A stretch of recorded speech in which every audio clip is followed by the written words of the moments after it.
ಓಂ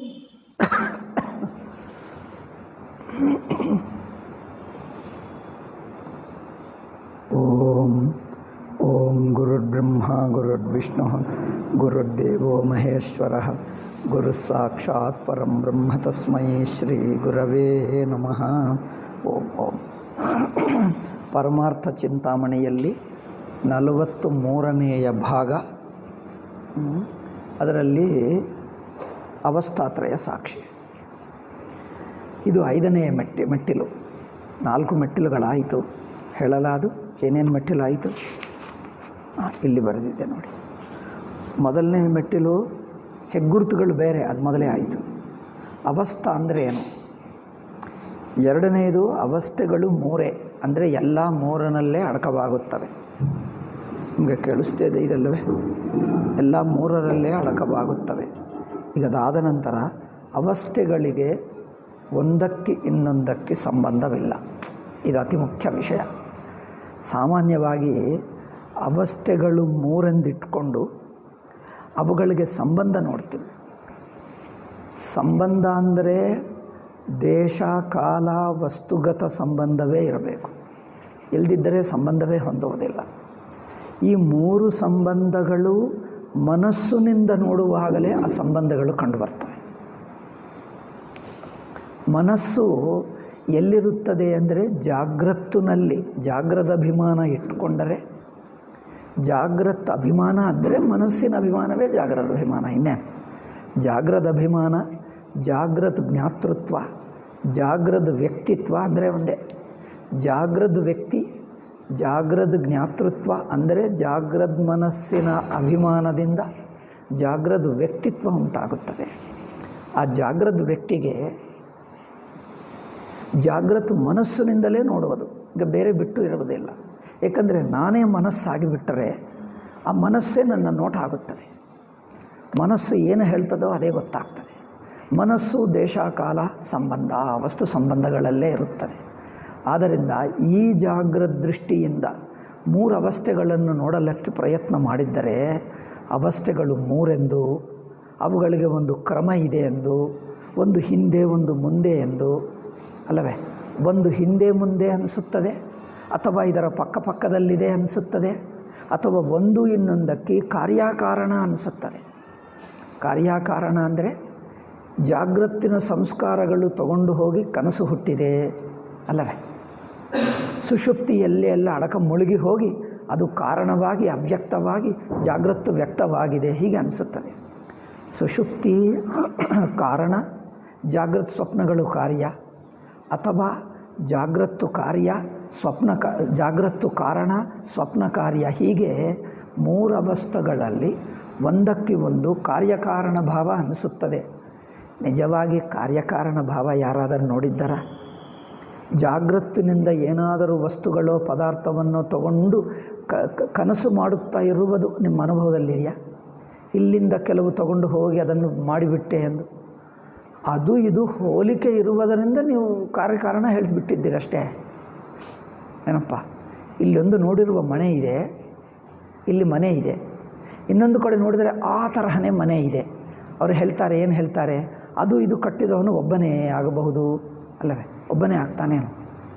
ಅಲ್ಲಿ ಎಲ್ಲೋ ಇದೆ ಎಂದು ಪಂಜಾಬ್ನಲ್ಲೋ ಅಥವಾ ಪಾಕಿಸ್ತಾನಲ್ಲೋ ಅಥವಾ ಅಫ್ಘಾನಿಸ್ತಾನಲ್ಲೋ ಒಂದು ಮನೆ ಇದೆ, ಇಲ್ಲಿ ಒಂದು ಮನೆ ಇದೆ ಕರ್ನಾಟಕದಲ್ಲಿ, ಮನೆ ಒಂದೇ ಬಗೆ ಇದೆ ಅಂದರೆ ಅವನು ಇವನು ಕಟ್ಟಿಸಿರುವವನು ಒಬ್ಬನೇ ಎಂದು ಹೇಳ್ಬೋದಾ? ಅದೆಲ್ಲಿ ಇದಿಲ್ಲ. ಅವನು ಎಲ್ಲಿರುವ ಅವನು ಎಲ್ಲಿ ಹೋಗಲ್ಲ, ಇಲ್ಲಿಗೆ ಬರಲ್ಲ, ಅವನಲ್ಲಿ ಹೋಗಲ್ಲ. ಸುಮ್ಮನೆ ಹೋಲಿಕೆ ಇರುವ ಮಾತ್ರದಿಂದ ಕಾರ್ಯಕಾರಣ ಹೇಳಬಹುದಾ?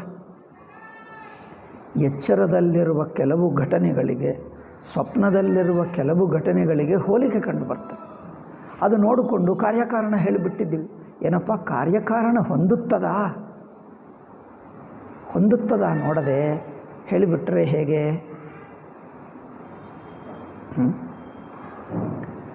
ಸುಮ್ಮನೆ ಹೋಲಿಕೆಯಿಂದ ಕಾರ್ಯಕಾರಣ ಹೇಳೋಕ್ಕಾಗಲ್ಲ, ಅದು ಹೇಳುವ. ಆದರೆ ಜನರು ಜಾಗ್ರತ್ ದೃಷ್ಟಿ ಜಾಗ್ರತ್ ದೇಶಕಾಲದಲ್ಲೇ ಕೆಲಸ ಮಾಡ್ತದೆ. ಜಾಗ್ರತ್ ದೇಶಕಾಲದಿಂದಲೇ ಯೋಚನೆ ಮಾಡುವುದರಿಂದ ಅವಸ್ಥೆಗಳು ಜಾಗ್ರದ ಮನಸ್ಸನ್ನು ದಾಟಿ ಇದೆ ಅಲ್ಲವೇ? ಒಟ್ಟು ಜಾಗ್ರದ ಅವಸ್ಥಾ ಜಾಗೃತ ಮನಸ್ಸಿನಲ್ಲಿ ಆಗುತ್ತಾ ಇಲ್ಲ.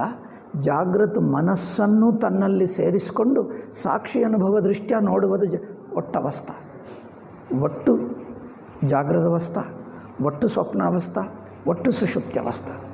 ಹೀಗೆ ಪೂರ್ತಿ ಅವಸ್ಥಾ ದೃಷ್ಟ್ಯ ನೋಡಿದ್ದರೆ ಅದು ಸಾಕ್ಷಿ ಅನುಭವ ದೃಷ್ಟಿಗೆ ಗೊತ್ತಾಗ್ತದೆ ಹೊರತು ಮನಸ್ಸಿನ ದೃಷ್ಟಿಗೆ ಅಲ್ಲ. ಮನಸ್ಸಂದರೆ ದೇಶಕಾಲ ಸಂಬಂಧಗಳು ಅವಸ್ಥೆಯ ಒಳಗೆ ಇವೆ. ದೇಶಕಾಲ ಸಂಬಂಧಗಳು ಅವಸ್ಥೆ ಒಳಗೆ ಇವೆ. ಆದ್ದರಿಂದ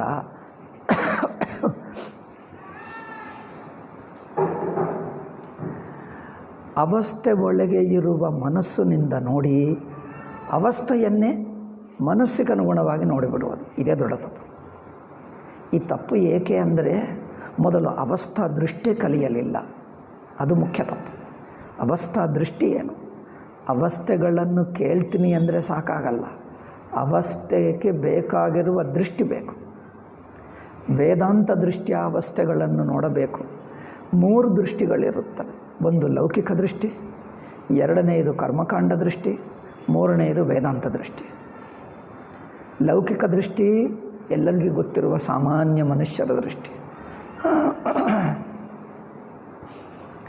ಈಗ ಕರ್ಮಕಾಂಡ ದೃಷ್ಟಿ ಅಂದರೆ ಕರ್ಮ, ಪುಣ್ಯ, ಪಾಪ, ಈಶ್ವರ, ಇಹಲೋಕ, ಪರಲೋಕ ಅದಕ್ಕೆ ಬೇಕಾದಷ್ಟೇ ಇಟ್ಕೊಳ್ತಾರೆ.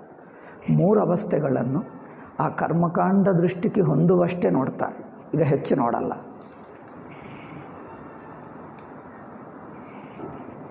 ಈಗ ಜ್ಞಾನಕಾಂಡ ದೃಷ್ಟಿ ಸಾಕ್ಷಿ ಅನುಭವ ದೃಷ್ಟಿಯ ನೋಡ್ತದೆ. ಜಾಗೃತಿನ ಇಂದ್ರಿಯ ಮನಸ್ಸುಗಳ ಅಭಿಮಾನವನ್ನು ಬಿಟ್ಟು ಒಟ್ಟವಸ್ಥೆಯನ್ನು ಸಾಕ್ಷಿ ಅರಿವಿನ ದೃಷ್ಟಿಯ ನೋಡ್ತದೆ. ಆವಾಗ ನೇರಾಗಿ ಕಂಡು ಬರ್ತವೆ ಇಂದ್ರಿಯ ಮನಸ್ಸುಗಳು, ದೇಹ ಇಂದ್ರಿಯ ಮನಸ್ಸುಗಳು ಯಾವ ಅವಸ್ಥೆಯಲ್ಲಿರುತ್ತವೋ ಅವು ಆ ಅವಸ್ಥೆಗೆ ಸೇರಿದವುಗಳು. ಜಾಗೃತಿನ ಇಂದ್ರಿಯಗಳು ಜಾಗೃತಕ್ಕೆ ಸೇರಿರುತ್ತವೆ, ಜಾಗೃತಿನ ಮನಸ್ಸು ಜಾಗೃತ ಅವಸ್ಥೆಗೆ ಸೇರಿರುತ್ತದೆ. ಕನಸಿನ ಮನಸ್ಸು ಬೇರೆ, ಸ್ವಪ್ನದ ಮನಸ್ಸು ಬೇರೆ. ಈ ಜಾಗೃತ ಮನಸ್ಸು ಜಾಗೃತ ದೇಹ, ಸ್ವಪ್ನ ದೇಹ ಬೇರೆ ಗೊತ್ತಾಗ್ತದೆ. ಜನರು ಸ್ವಲ್ಪ ಹೇಳಿದ್ದರೆ ತಕ್ಷಣವೇ ಅರ್ಥ ಮಾಡಿಕೊಳ್ತಾರೆ. ಜಾಗೃತ ಇಂದ್ರಿಯಗಳು ಸ್ವಪ್ನ ಇಂದ್ರಿಯಗಳು ಬೇರೆ ಅಪ್ಪ ಅಂದರೆ ಸ್ವಲ್ಪ ಯೋಚನೆ ಮಾಡಿ ಮಾಡಿ ಮಾಡಿ ಮಾಡಿ ಹೌದು ಅಂತ ಒಪ್ಕೊಳ್ತಾರೆ. ತಕ್ಷಣವೇ ಒಪ್ಪಲ್ಲ, ಸ್ವಲ್ಪ ಟೈಮ್ ತಗೊಳ್ಳು ಅರ್ಥ ಮಾಡಿಕೊಂಡು ಜಾಗೃತ ದೇಹ ಸ್ವಪ್ನ ದೇಹ ಒಂದೇ ಅಲ್ಲ, ಇದು ಬೇಗ ಅರ್ಥವಾಗ್ತದೆ. ಜಾಗೃತ ಇಂದ್ರಿಯಗಳೇ ಸ್ವಪ್ನದಲ್ಲಿವೆ, ಈ ಇಂದ್ರಿಯಗಳಿಂದಲೇ ಸ್ವಪ್ನ ಪದಾರ್ಥಗಳನ್ನು ನೋಡಿದ್ದೀರಾ ಅಂದರೆ ಹೌದು ಅಂತಾರೆ. ಹೇಗೆ ಅಂದರೆ ಹೌದೌದು ಅಲ್ಲ ಅಲ್ಲ ಅಲ್ಲ ಹೇಳ್ತಾರೆ. ಸ್ವಲ್ಪ ಯೋಚನೆ ಮಾಡಿ ಅಲ್ಲ ಹೇಳ್ತಾರೆ. ಜಾಗೃತ ಮನಸ್ಸು ಸ್ವಪ್ನ ಮನಸ್ಸು ಒಂದೇನೋ? ಹೌದು, ಅದರಲ್ಲಿ ಸಂದೇಹವೇನು? ಜಾಗೃತ ಮನಸ್ಸು ಸ್ವಪ್ನ ಮನಸ್ಸು ಎರಡೂ ಒಂದೇ. ಇದು ಲೌಕಿಕರ ದೃಷ್ಟಿ. 3 ಹಂತ ನೋಡಿ. ದೇಹವು ಬೇರೆ, ಸುಲಭವಾಗಿ ಅರ್ಥವಾಗ್ತದೆ. ಇಂದ್ರಿಯಗಳು ಸ್ವಲ್ಪ ಯೋಚನೆ ಮಾಡಿ. ಈಗ ಮನಸ್ಸು ಮಾತ್ರ ಏನು ತಿಳ್ಕೊಳ್ತಾರೆ? ಮನಸ್ಸು ಮಾತ್ರ ಜಾಗೃತ ಮನಸ್ಸು ಸ್ವಪ್ನ ಮನಸ್ಸು ಒಂದೇ ಎಂದು ತಿಳ್ಕೊಳ್ತಾರೆ. ಅಲ್ಲಿ ತಪ್ಪಿದೆ, ಅಲ್ಲಿ ತಪ್ಪಿದೆ. ಏಕೆಂದರೆ ಜಾಗೃತ ಮನಸ್ಸು ಅಂದರೆ ಹಿಂದೆ ಮುಂದೆ ದೇಶ ಕಾಲ, ಈಗ ಈ ಸಂಬಂಧ ಬುದ್ಧಿಯಿಂದಲೇ ಸ್ವಪ್ನಾವಸ್ಥೆಯನ್ನು ನೋಡ್ತಾ ಇದ್ದಾನೆ. ಅದಕ್ಕೋಸ್ಕರ ಅವ್ರಿಗೇನು ಅನಿಸುತ್ತದೆ ಅಂದರೆ ಮನಸ್ಸು ಅದೇ ಹೇಗೆ ಅಂದರೆ ಸ್ವಪ್ನ ಅವಸ್ಥೆಯಿಂದ ಅವ್ರ ಕಾರಣ ಏನು ಹೇಳ್ತಾನೆ ಗೊತ್ತಾ? ಜಾಗೃತ ಮನಸ್ಸೇ ಸ್ವಪ್ನ ಮನಸ್ಸು ಒಂದೇ ಎಂದು ಹೇಳುವುದಕ್ಕೆ ಅವರು ಹೇಳುವ ಕಾರಣ ಏನಂದರೆ ಜಾಗೃತ ವ್ಯಕ್ತಿ ಸ್ವಪ್ನಕ್ಕೆ ಹೋಗಿ, ಅಂದರೆ ಜಾಗೃತ ಮನಸ್ಸು ಜಾಗೃತ ಜ್ಞಾತೃ, ಜಾಗೃತ ಮನಸ್ಸು ಜಾಗೃತ ಮನಸ್ಸಿನ ಅಭಿಮಾನಿಯಾದ ಜಾಗೃತ ಜ್ಞಾತೃ, ಇವನೇ ಸ್ವಪ್ನಕ್ಕೆ ಹೋಗಿ ಸ್ವಪ್ನ ನೋಡಿ ಇಲ್ಲಿಗೆ ಬರ್ತಾನೆ. ಬಂದ ನಂತರ ಸ್ವಪ್ನ ನೆನಪಿಸ್ಕೊಳ್ತಾನಲ್ಲ, ಸ್ವಪ್ನ ನೆನಪಾಗ್ತಾ ಇದೆಯಲ್ಲವ? ಹೌದು, ನೆನಪಾಗ್ತಾನೆ. ಆದ್ದರಿಂದಲೇ ಸ್ವಪ್ನ ಮನಸ್ಸು ಜಾಗೃತ ಮನಸ್ಸು ಒಂದು ನೋಡಿ. ಸ್ವಪ್ನವು ನೆನಪಾಗುವುದರಿಂದ ಸ್ವಪ್ನ ಮನಸ್ಸು ಜಾಗೃತ ಮನಸ್ಸು ಒಂದೇ ಎಂದು ಇಟ್ಕೊಂಡು ಬಿಟ್ಟ. ಇದು ದೊಡ್ಡ ತಪ್ಪು. ಈ ತಪ್ಪನ್ನು ಬಿಡಿಸಲು ಸ್ವಲ್ಪ ವಿವೇಕ ಮಾಡಬೇಕು. ಸ್ವಾಮೀಜಿ ಹಿಂದೆ ಹೇಳಿದ್ದಾರೆ ಪರಮಾರ್ಥ ಚಿಂತಾಮಣಿಯಲ್ಲಿ, ವ್ಯಾಪಕ ಯುಕ್ತಿಯನ್ನು ಬಳಸಬೇಕು. ಈ ಸಾಕ್ಷಿ ಅನುಭವ ದೃಷ್ಟಿಯಿಂದ ಬಳಸುವ ಯುಕ್ತಿಯಿಂದ ಈ ವೈಯಕ್ತಿಕ ಅಂದರೆ ಜಾಗೃತ ಅವಸ್ಥೆಯ ಯುಕ್ತಿ ತಪ್ಪು. ಈ ವ್ಯಾಪಕ ಯುಕ್ತಿಯಿಂದ ಈ ಯುಕ್ತಿ ತಪ್ಪು ಎಂದು ಗೊತ್ತಾಗ್ತದೆ, ಅದಾಗಬೇಕು. ಜಾಗ್ರದ ಅವಸ್ಥೆಗೆ ಸ್ವಪ್ನಾವಸ್ಥೆ ನೆನಪಾಗುತ್ತಿದೆ ಅನಿಸಿದ್ದರೂ ಆ ನೆನಪು ನಿಜವಾದ ನೆನಪಲ್ಲ, ಅದು ತಪ್ಪು ಎಂದು ಗೊತ್ತಾಗಬೇಕು. ಏಕೆಂದರೆ ಒಂದು ಜಾಗ್ರದ ಮನಸ್ಸು ಸ್ವಪ್ನ ಜಾಗ್ರತ್ತುಗಳನ್ನು ಹಿಂದೆ ಮುಂದೆ ಎಂದು ನೋಡ್ತದೆ. ಏಕೆ? ಜಾಗ್ರದ ಮನಸ್ಸಿನಲ್ಲೇ ದೇಶಕಾಲಗಳಿವೆ. ಈ ಜಾಗೃತ ಮನಸ್ಸಿನ ದೇಶಕಾಲಗಳಿಂದ ಸ್ವಪ್ನ ಜಾಗೃತ್ತು ಹಿಂದೆ ಮುಂದೆ ಎಂದು ನೋಡಿದ್ದರೆ ಸ್ವಪ್ನಕ್ಕೆ ಜಾಗೃತಕ್ಕೆ ಒಂದೇ ಕಾಲ ಇದೇನು? ಹಾಗಾದರೆ మరి ಸ್ವಪ್ನ ಜಾಗೃತಕ್ಕೆ ಒಂದೇ ಮನಸ್ಸು ಎಂದು ಒಪ್ಪಕ್ಕಾಗಲ್ಲ. ಒಂದೇ ದೇಶ ಒಂದೇ ಕಾಲ ಇದ್ದರೆ ಒಂದೇ ಮನಸ್ಸಾಗುತ್ತದೆ. ನೋಡಿ, ಜಾಗೃತಕ್ಕೆ ಸ್ವಪ್ನಕ್ಕೆ ಒಂದೇ ಕಾಲ ಇದ್ದರೆ ಒಬ್ಬನೇ ಎರಡನ್ನು ನೋಡಿದ, ಸ್ವಪ್ನವನ್ನು ನೋಡಿ ಜಾಗೃತಕ್ಕೂ ಬಂದ, ಅದರಿಂದ ಸ್ವಪ್ನವನ್ನು ನೆನಪಿಸ್ಕೊಳ್ತಾನೆ ಎಂದು ಹೇಳುತ್ತಾ ಇದ್ದೀರಲ್ಲ, ಅಲ್ಲಿ ತಪ್ಪೇನಿದೆ ಅಂದರೆ ಜಾಗೃತ ಕಾಲ ಸ್ವಪ್ನ ಕಾಲ ಒಂದೇ ಅಲ್ಲ. ಇದೊಂದು ದೊಡ್ಡ ಯುಕ್ತಿ, ಹಿಂದೆನೂ ಹೇಳಿದ್ದೇವೆ, ಅತಿ ಮುಖ್ಯವಾದ ಯುಕ್ತಿ. ಇದು ಸೂಕ್ಷ್ಮವಾಗಿ ಮನನ ಮಾಡಿದ್ದರೆ ಗೊತ್ತಾಗ್ತದೆ. ಏಕೆಂದರೆ ಜಾಗೃತ ಕಾಲದಲ್ಲಿ ಭೂತ ಭವಿಷ್ಯದ ವರ್ತಮಾನ ಎಂದು ಯಾವ 3 ಕಾಲಗಳಿವೆಯೋ ಅದು ಪೂರ್ತಿ ಜಾಗೃತ ಅವಸ್ಥೆಗೆ ಸೇರಿದ್ದು. ಆದ್ದರಿಂದ ಸ್ವಪ್ನ ಹಿಂದೆ ಅನುಭವಿಸಿದ್ದೇ ಸ್ವಪ್ನ ಭೂತಕಾಲ ಅನಿಸಿದ್ದರೆ ಭೂತ ಯಾರಿಗೆ? ಅದು ಜಾಗೃತ ವ್ಯಕ್ತಿಯ, ಜಾಗೃತ ಜ್ಞಾತೃವಿಗೆ ಭೂತಕಾಲವ? ಅಲ್ಲ. ಏಕೆ? ಜಾಗೃತ ವ್ಯಕ್ತಿ ಸ್ಮರಣ ಸ್ವಪ್ನದಲ್ಲಿಲ್ಲ, ಎಚ್ಚರದ ಸ್ಮರಣ ಸ್ವಪ್ನದಲ್ಲಿರುತ್ತದೆ, ಇಲ್ಲವಲ್ಲ? ಜಾಗೃತಿನ ನಾನು ಜ್ಞಾತೃವಿದ್ದೀನಲ್ಲ, ಇದೇ ಜ್ಞಾತೃ ಅಲ್ಲಿದ್ದೇನೆ, ನಾನು ಜಾಗೃತ ಬಿಟ್ಟು ಬಂದೆ, ಸ್ವಲ್ಪ ಹೊತ್ತು ಕನಸು ನೋಡ್ಕೊಂಡು ಅಲ್ಲಿಗೆ ಹೋಗ್ತೀನಿ ಅನಿಸುತ್ತದೆ. ಜಾಗೃತ ವ್ಯಕ್ತಿತ್ವ ಇಲ್ಲ, ಜಾಗೃತ ಮನಸ್ಸು ಇಲ್ಲ. ಎಚ್ಚರಗೊಂಡ ನಂತರ ಆ ಸ್ವಪ್ನವೂ ಜಾಗೃತಿಗೆ ಭೂತಕಾಲವಾಗಲ್ಲ, ಆದರೂ ಭೂತಕಾಲ ಇಟ್ಕೊಳ್ತಾನೆ, ಅದು ತಪ್ಪಾಗ್ತಾಯಿದೆ. ಅಂದರೆ మరి ಎಲ್ಲಿದೆ ಅಂದರೆ ಜಾಗೃತ ಅವಸ್ಥೆಗೂ ಹೊರಗೆ ಇದೆ. ಅದು ಜಾಗೃತ ಅವಸ್ಥಾಂತರ್ಗತ, ಜಾಗೃತ ಅವಸ್ಥೆ ಒಳಗಿನ ಭೂತಕಾಲವಲ್ಲ, ಜಾಗೃತ ಅವಸ್ಥೆಗೆ ಹೊರಚಾಗಿದೆ. ಆದರೂ ಜಾಗೃತ ಮನಸ್ಸಿಗೆ ಯಾವುದು ತೋರಿದ್ದರೂ ತನ್ನ ಕಾಲ ಒಳಗೆ ಸೇರಿಸಿಕೊಳ್ಳುವುದೇ ಅಭ್ಯಾಸ, ಅದಕ್ಕೆ ತೋಚಲ್ಲ. ಏಕೆಂದರೆ ಜಾಗೃತ ಅವಸ್ಥೆಗೆ ಹೊರಗಿದೆ ಅಂದರೆ ಅರ್ಥವೇನು? ಜಾಗೃತ ಮನಸ್ಸಿಗೆ ಹೊರಗೆ ಇದೆ. ಜಾಗೃತ ಮನಸ್ಸಿಗೆ ಹೊರಗೆ ಇದೆ ಅಂದರೆ ಜಾಗೃತ ಜ್ಞಾತೃತ್ವಕ್ಕೆ, ಜಾಗೃತ ವ್ಯಕ್ತಿಗೆ ಹೊರಗೆ ಇದೆ. ಜಾಗೃತ ವ್ಯಕ್ತಿಗೆ ಹೊರಗೆ ಇದೆ ಅಂದರೆ ಜಾಗೃತ ವ್ಯಕ್ತಿಗೆ ಕನೆಕ್ಷನೇ ಇಲ್ಲ, ಜಾಗೃತ ಮನಸ್ಸಿಗೆ ಸಂಬಂಧವೇ ಇಲ್ಲ. ಆದರೂ ಈಗ ನೋಡುವುದು ಜಾಗೃತ ಮನಸ್ಸು. ಈಗ ನಾನು ಜಾಗೃತ ಮನಸ್ಸಿನಲ್ಲೇ ಇದ್ದೀನಿ, ಅದರಿಂದ ನನಗೆ ಸಂಬಂಧವಿಲ್ಲದ್ದು ನಾನು ಒಪ್ಕೊಳ್ಳೋಕ್ಕಾಗಲ್ಲ. ಅದರಿಂದ ಹೇಗಾದರೂ ಎಳೆದುಬಿಟ್ಟು ನನ್ನದೇ ಭೂತಕಾಲ ಎಂದು ಆಗ್ರಹ ಮಾಡಿಬಿಡ್ತದೆ. ಅದು ತಪ್ಪು ಜಾಗೃತ ಅವಸ್ಥೆ ಮಾಡುತ್ತಿತ್ತು. ಜಾಗೃತ ಮನಸ್ಸಿಗೆ ಜಾಗೃತ ಮನಸ್ಸನ್ನು ಬಿಟ್ಟು ಸ್ವಪ್ನ ಆಗುತ್ತದೆ, ಆದರೂ ಜಾಗೃತ ಮನಸ್ಸಿಗೆ ಹೇಗಾದರೂ ಸೇರಿಸಿಬಿಡ್ತಾನೆ. ಆಗೋದು ಜಾಗೃತ ಮನಸ್ಸಿನ ದೋಷ, ಜಾಗೃತ ಮನಸ್ಸಿನ ಆಗ್ರಹ, ಜಾಗೃತ ಮನಸ್ಸಿನ ದೋಷ, ತಪ್ಪು ಅದು. మరి ಹೇಗಿದೆ ಅಂದರೆ ಸ್ವಪ್ನ ನೇರಾಗಿ ಸಾಕ್ಷಿಗೆ ಗೊತ್ತಾಗ್ತಾ ಇದೆ. ಒಟ್ಟು ಜಾಗೃತ ಅವಸ್ಥೆ, ಒಟ್ಟು ಸ್ವಪ್ನಾವಸ್ಥೆ, ಸುಷುಪ್ತಿ ಅವಸ್ಥೆ 3 ನೇರಾಗಿ ಸಾಕ್ಷಿಗೆ ಗೊತ್ತಾಗ್ತಾ ಇವೆ. ಸಾಕ್ಷಿ ಮಟ್ಟದಿಂದ ನಿರ್ವಿಕಲ್ಪಾನುಭವ, ಸಾಕ್ಷಿ ಮಟ್ಟದಿಂದ ಗೊತ್ತಾಗುವ 3 ಅವಸ್ಥೆಗಳು ಜಾಗೃತಿಗೆ ಸ್ವಪ್ನ, ಸ್ವಪ್ನಕ್ಕೆ ಸುಷುಪ್ತಿ, 3ಕ್ಕೆ ಒಂದಕ್ಕೆ ಒಂದು ಏನು ಸಂಬಂಧವಿಲ್ಲ. 3ಕ್ಕೆ ಸಂಬಂಧ ಅಂದರೆ ಕಾಲ ಇರಬೇಕು, ಕಾಲ ಇಲ್ಲವೇ ಇಲ್ಲ. ಸಾಕ್ಷಿಗೆ ಕಾಲ ಇಲ್ಲ, ಜಾಗೃತ ವ್ಯಕ್ತಿಗೆ ಕಾಲ ಇದೆ, ಜಾಗೃತ ಮನಸ್ಸಿಗೆ ಕಾಲ ಇದೆ, ಸಾಕ್ಷಿಗೆ ಕಾಲ ಇಲ್ಲ. ಜಾಗೃತ ಮನಸ್ಸಿಗೆ ಕಾಲ ಇದ್ದರೆ ಆ ಕಾಲದಿಂದ ನೋಡುತ್ತಾ ಇದ್ದಾನೆ, ಆದ್ದರಿಂದ ಅನಿಸುತ್ತದೆ ಸ್ವಪ್ನ ಜಾಗೃತಿಗೆ ಹಿಂದಿನ ಕಾಲ, ಭೂತಕಾಲದಲ್ಲಿ ಆಯಿತು. ಅಥವಾ ಜಾಗೃತೆ ಮೊದಲು ಸ್ವಪ್ನವೇ ನಂತರ, ಹೀಗೆ ಏನೋ ಏನೋ ಹೇಳಿಬಿಡ್ತಾನೆ. ಜಾಗೃತ ಕಾರಣ, ಸ್ವಪ್ನ ಕಾರ್ಯ ಹೇಳ್ತಾನೆ. ಅಥವಾ ಸ್ವಪ್ನ ಹಿಂದೆ ಆಯಿತು, ಜಾಗೃತ ನಂತರ ಆಗಿದೆ. ಹೀಗೆ ಒಂದು ಕಡೆ ಸ್ವಪ್ನವು ಭೂತಕಾಲ, ಜಾಗೃತ ವರ್ತಮಾನ ಕಾಲ ಹೇಳ್ತಾನೆ. ಮತ್ತು ಇನ್ನೊಂದು ಕಡೆ ಹೇಳ್ತಾನೆ ಜಾಗೃತೆ ಕಾರಣ, ಸ್ವಪ್ನ ಕಾರ್ಯ ಹೇಳ್ತಾನೆ. ಜಾಗೃತ ಕಾರಣವಾದರೆ, ಸ್ವಪ್ನ ಕಾರ್ಯವಾದರೆ ಜಾಗೃತೆ ಭೂತಕಾಲ, ಸ್ವಪ್ನವೇ ವರ್ತಮಾನ ಕಾಲ ಇರಬೇಕು, ಅಲ್ಲವೇ?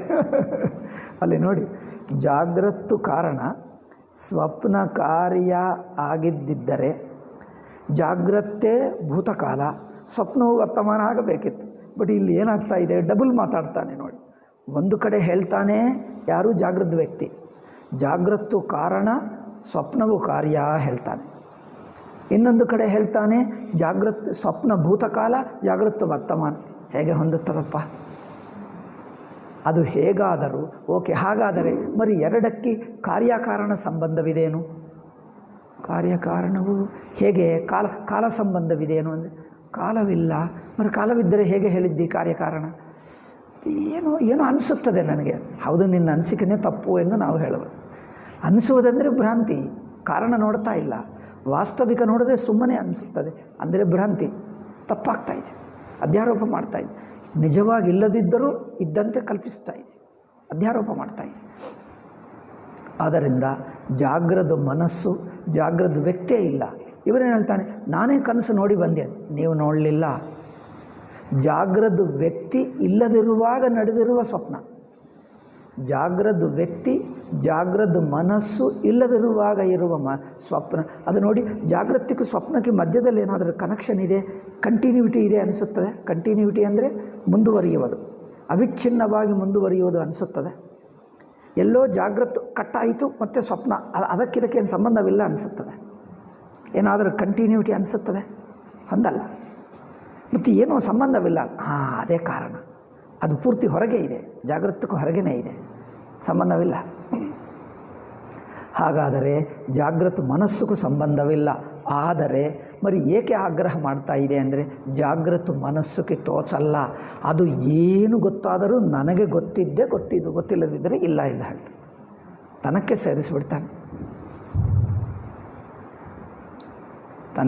ಸೇರಿಸಿಬಿಡ್ತಾನೆ. ಅದು ದೋಷ. ಆದರೆ ಸ್ವಪ್ನ ನೇರಾಗಿ ಸಾಕ್ಷಿ ಅನುಭವಕ್ಕಾಗ್ತಾ ಇದೆ. ಒಟ್ಟೆಚ್ಚರ ಒಟ್ಟು ಸ್ವಪ್ನ, ಒಟ್ಟು ಎಚ್ಚರ ಒಟ್ಟು ಸ್ವಪ್ನ ನೇರಾಗಿ ಸಾಕ್ಷಿ ಅನುಭವಕ್ಕೆ ಆಗುತ್ತಾ ಇದ್ದನ್ನು ಜಾಗೃತ ಮನಸ್ಸು ಇಟ್ಕೊಂಡು ಬಿಡ್ತದೆ. ಅದರಿಂದ ಜಾಗೃತ ಮನಸ್ಸನ್ನು ಜಾಗೃತ ಅವಸ್ಥೆ ಒಳಗೆ ಸೇರಿಸು. ಈಗ 3 ಅವಸ್ಥೆಗಳಿಗೆ ಸಂಬಂಧವಿಲ್ಲ, ನೇರಾಗಿ ಅರಿವು ಅಂದರೆ ಅರ್ಥವೇನು? ಯಾವುದು ಹಿಂದೆ ಯಾವುದು ಮುಂದೆ ಇಲ್ಲ, ಅಸಲು 3 ಎಂಬುದೇ ಇಲ್ಲ. ಸುಮ್ಮನೆ ಗೊತ್ತಾಗ್ತಾ ಇದೆ, ಮುಂದೇನೋ ಹಿಂದೇನೋ ಏನೋ ಹೇಳೋಕ್ಕಾಗಲ್ಲ, ಗೊತ್ತಾಗ್ತಾ ಇದೆ. ಹೀಗೆ ನೋಡಿ, ಆಕಾಶ ಹೇಳಿದ್ದೀನಿ ನೋಡಿ, ಆಕಾಶ ನೋಡ್ತಾ ಇದ್ದೀವಿ. ಇನ್ನೊಂದು ಅರ್ಧ ಗಂಟೆ ನಂತರ ನೋಡಿ, ಅರ್ಧ ಗಂಟೆ ನಂತರ ನೋಡಿದರೆ ಇದು 2ನೇ ಆಕಾಶ ಅನಿಸುತ್ತದ ನಿಮಗೆ? ಹಿಂದೆ ನೋಡಿದ್ದು ಒಂದಿತ್ತು, ಈಗ 2ನೇದು ನೋಡ್ತಾ ಇದ್ದೀನಿ ಅನಿಸಲ್ಲ. ಏಕೆ? ಹಿಂದಿನದು ಸಂಬಂಧವಿಲ್ಲದೆ ನೇರ ಆಕಾಶ ನೋಡ್ತಾ ಇದ್ದೀನಿ. ಮತ್ತೆ ನೋಡ್ತಾ ಇದ್ದೀನಿ ಅಷ್ಟೇ. ನೇರ ಅರಿವಿನ ಅನುಭವ ಅಷ್ಟೇ, ಅರಿವಿಗೆ ಗೊತ್ತಾಗುವ ಅನುಭವ ಅಷ್ಟೇ ಹೊರತು ನಿರ್ವಿಕಲ್ಪ ಪ್ರತ್ಯಯ ಅಂದರೆ ನಿರ್ವಿಕಲ್ಪವಾದ ಅನುಭವ. ನೇರಾಗಿ ಗೊತ್ತಾಗ್ತಾ ಇದೆ, ಹಿಂದೆ ಮುಂದೆ ಇಲ್ಲ. ಆದ್ದರಿಂದ ಅವಸ್ಥೆಗಳಿಗೆ ಸಂಬಂಧವಿಲ್ಲ ಎಂದು ಹೇಳಿದ್ದೇವೆ. ಅದಾದ ನಂತರ ಅವಸ್ಥೆಗಳು ಪರಸ್ಪರ ವಿಲಕ್ಷಣವೇ ಆದರೂ ಭಿನ್ನವಲ್ಲ. ವಿಲಕ್ಷಣ ಅಂದರೆ ಒಂದೇ ಇನ್ನೊಂದು ಬಗೆಯಾಗಿ ತೋರ್ತದೆ ಹೊರತು ಸಂಖ್ಯೆ ಇಲ್ಲ, ಕಾಲ ಇಲ್ಲ, ದೇಶವಿಲ್ಲ. ಕಾಲ ದೇಶಗಳಲ್ಲಿಲ್ಲ. ಇದು 4ನೇ ಮೆಟ್ಟಿಲಾಯಿತು. ಈಗ 5ನೇ ಮೆಟ್ಟಿಲು ಅವಸ್ಥಾ ಸಾಕ್ಷಿ. ಈಗ ನೋಡೋಣ. ಅವಸ್ಥಾತ್ರಯ ಪ್ರಕ್ರಿಯೆಯ ಮತ್ತೊಂದು ಮೆಟ್ಟಿಲನ್ನು ವಾಚಕರಿಗೆ ತೋರಿಸಿಕೊಟ್ಟು ಈ ಕಿರಣವನ್ನು ಮುಗಿಸುವೆವು. ಕಿರಣ ಅಂದರೆ ಈ ಅಧ್ಯಾಯ, ಈ ಭಾಗವನ್ನು ಮುಗಿಸ್ತೀವಿ. ಅವಸ್ಥಾತ್ರಯ ಪ್ರಕ್ರಿಯೆಯಲ್ಲಿ ಎಲ್ಲಕ್ಕೂ ಹೆಚ್ಚಿನ ಶೋಧನೆ ಎಂದರೆ,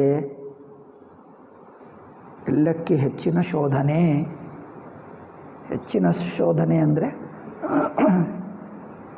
ಲಾಸ್ಟ್ ಪಾಯಿಂಟ್ ಎಂದರ್ಥವ, ಹೈಯೆಸ್ಟ್ ಪಾಯಿಂಟ್.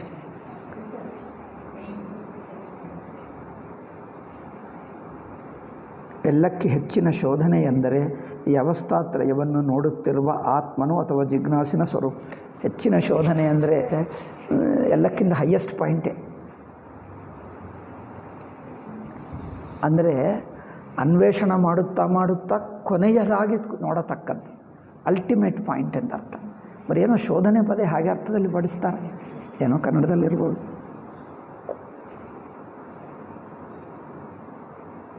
ಅದಕ್ಕೋಸ್ಕರನೇ ಕೆಲವು ದಿವಸ ಹೇಳಿ ನಾನು ನಿಲ್ಲಿಸಿಬಿಟ್ಟೆ ಪರಮಾರ್ಥ ಚಿಂತನ. ಇವ್ರು ಹೇಳ್ತಾರೆ, ಅಯ್ಯೋ ನೀವು ನಿಲ್ಲಿಸಿದ್ರಿ, ಅದು ಹೇಳಿ ನನಗೆ ಅರ್ಥವಾಗಲ್ಲ, ನಿಮಗೇನು ಹೇಳ್ತೀವಿ. ಸೊ ನಾನು ಬರ್ಕೊಂಡಿದ್ದು ಇಲ್ಲಿ ನನ್ನ ಅನುವಾದನೆ ಓದಿ ಹೇಳಿದರೆ ಸರಿಯಾಗಿರುತ್ತದೆ. The first step, now let us learn the last point, next and the last point, last of the 3 methods, no, last step in the ladder, the highest point, highest culmination ಅಲ್ಲವೇ. ಕೊನೆಯ ಶೋಧನೆ, ಹೆಚ್ಚಿನ ಶೋಧನೆ ಅಂದರೆ highest point, last point, ultimate point. The highest point or culmination to be reached by the method of investigation is Atman. ಮೆಟ್ಟಿಲಿನಲ್ಲಿ ಹತ್ತುತ್ತೇವೆ, 1 2 3 4, 5ನೇದು ಮೆಟ್ಟಿಲು, ಅದು ಮೆಟ್ಟಿಲು ಹೇಳಬಹುದಾ? ಆ ಮೆಟ್ಟಿಲೇ ಫ್ಲೋರ್ ಆಗಿಬಿಡ್ತದೆ ಅಲ್ಲವೇ. ಅದು ಅವರು ಹೇಳುತ್ತಿದ್ದ ಸ್ವಾಮೀಜಿ. ಆ ಶೋಧನೆ ಪದ ಕನ್ನಡದಲ್ಲಿ ಏನೋ ಗೊತ್ತಿಲ್ಲ, ಬಟ್ ಆ ವಾಕ್ಯ ಸಂದರ್ಭ ನೋಡಿದರೆ ಹೀಗೆ ಅನಿಸುತ್ತದೆ ನನಗೆ. ನಾನು ಎಷ್ಟೋ ಕಡೆ ಆ ಸಂದರ್ಭ ನೋಡಿ ಅರ್ಥ ಮಾಡ್ಕೊಳ್ತೀನಿ, ಆ ಪದ ಗೊತ್ತಿಲ್ಲದಿದ್ದರು. ಸೊ ಲಾಸ್ಟ್ ಮೆಟ್ಟಿಲು ಕೆಳಗೆ ಇಳಿಯುವಾಗಲೂ ಅಷ್ಟೇ ಅಲ್ಲವೇ. ನೀವು ಇಳಿಯುತ್ತಾ ಲಾಸ್ಟ್ ಮೆಟ್ಟಿಲು ಇರುತ್ತದೆ, ಫ್ಲೋರ್ ಆಗಿಬಿಡ್ತದೆ. ಅದು ಮೆಟ್ಟಿಲು ಎಲ್ಲಿದೆ ಅಂದರೆ ಇಡೀ ರೂಮೆಲ್ಲ ಮೆಟ್ಟಿಲೆ, ಮಿಕ್ಕದೇನೋ ಇಷ್ಟೇ ಇರುತ್ತದೆ. ನೀವು ಪಾದ ಇಡುವಕ್ಕೆ ಎಷ್ಟು ಜಾಗ ಬೇಕೋ ಅಷ್ಟೇ ಮೆಟ್ಟಿಲು. ಕೊನೆಯ ಮೆಟ್ಟಿಲು ಏನಾಗ್ತದೆ? ಇಡೀ ಫ್ಲೋರೇ. ಇದೆಲ್ಲ ಮೆಟ್ಟಿಲೆ. ಮೆಟ್ಟಿಲು ಇಷ್ಟು ದಪ್ಪದ, ಹೌದು ಇಷ್ಟು ದಪ್ಪದೆ.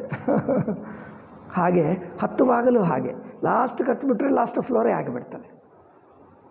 ಅದು ಸ್ವಾಮೀಜಿ ಹೇಳುತ್ತಿದ್ದು. ಸಾಕ್ಷಿ ಎಂಬ ಮೆಟ್ಟಿಲು ಅದು ಮೆಟ್ಟಿಲಲ್ಲ, ಅಲ್ಲಿಗೆ ತಲುಪಿದ್ದರೆ ಮೆಟ್ಟಿಲೇ ಮುಗಿಯುತ್ತದೆ ಅಲ್ಲವೇ. ಈಗ ಅದನ್ನು ಮೆಟ್ಟಿಲು ಹೇಳೋಕ್ಕಾಗಲ್ಲ, ಬಟ್ ಹತ್ತುವಾಗ ಅದು ಮೆಟ್ಟಿಲೆ. ಹತ್ತಿದ್ದರೆ ಮೆಟ್ಟಿಲಲ್ಲ, ಯಾಕಂದರೆ ಅದು ಫ್ಲೋರ್ ಆಗಿಬಿಟ್ಟಿದೆ. ಆ ಅರ್ಥದಲ್ಲಿ ಸ್ವಾಮೀಜಿ ಹೆಚ್ಚಿನ ಶೋಧನೆ ಎಂದು ಹೇಳಿದ್ದಾರೆ ಎಂದು ಅನಿಸುತ್ತದೆ ನನಗೆ. మరి ಏನೋ ಅವರನ್ನು ಕೇಳಬೇಕು. ಇಲ್ಲಿ ಯಾರೂ ಇಲ್ಲ, ಎಲ್ಲ ಇಂಗ್ಲೀಷ್ ಮೀಡಿಯಮ್ ಓದಿದವರಿದ್ದಾರೆ, ಯಾರು ಹೇಳೋಕ್ಕಾಗಲ್ಲ. ಕನ್ನಡ ಮೀಡಿಯಮ್ ಓದಿದವರಿದ್ದರೆ ಹೇಳಬೇಕು. ಬೆಂಗಳೂರಿನಲ್ಲಿ ಹೆಚ್ಚು ಇಂಗ್ಲೀಷ್ ಮೀಡಿಯಮ್ ಅವರಿದ್ದಾರೆ. ಸೊ ಅದರಿಂದ ಅವರ ಕನ್ನಡ ನನಗೆ ಬರುವಷ್ಟು ಕನ್ನಡ ಅವರಿಗಿರುತ್ತದೆ ಅಷ್ಟೇ.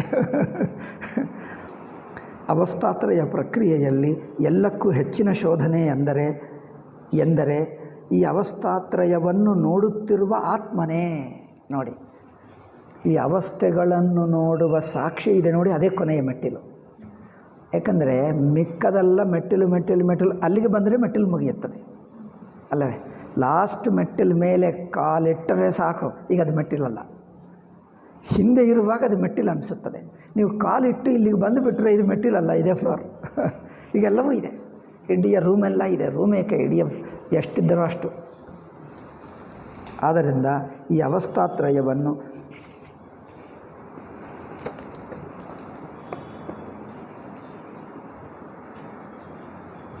ಸಾಕ್ಷಿಯು ಒಂದು ಮೆಟ್ಟಿಲಾಗುತ್ತದೆ. ಯಾಕಂದರೆ ಇನ್ನು ದಾರಿಯಲ್ಲಿರುವುದಲ್ಲ ಅದು. ಅದಕ್ಕೋಸ್ಕರನೇ ಸ್ವಾಮೀಜಿ ಹೇಳಿದರೆ ಅದು ಕೊನೆಯದು. ಆತ್ಮಸ್ವರೂಪ ಅದು ಕೊನೆಯದು. ಅಂದರೆ ಹಿಂದೆ ಇರುವವರೆಗೆ ಮೆಟ್ಟಿಲು ಅನಿಸುತ್ತದೆ.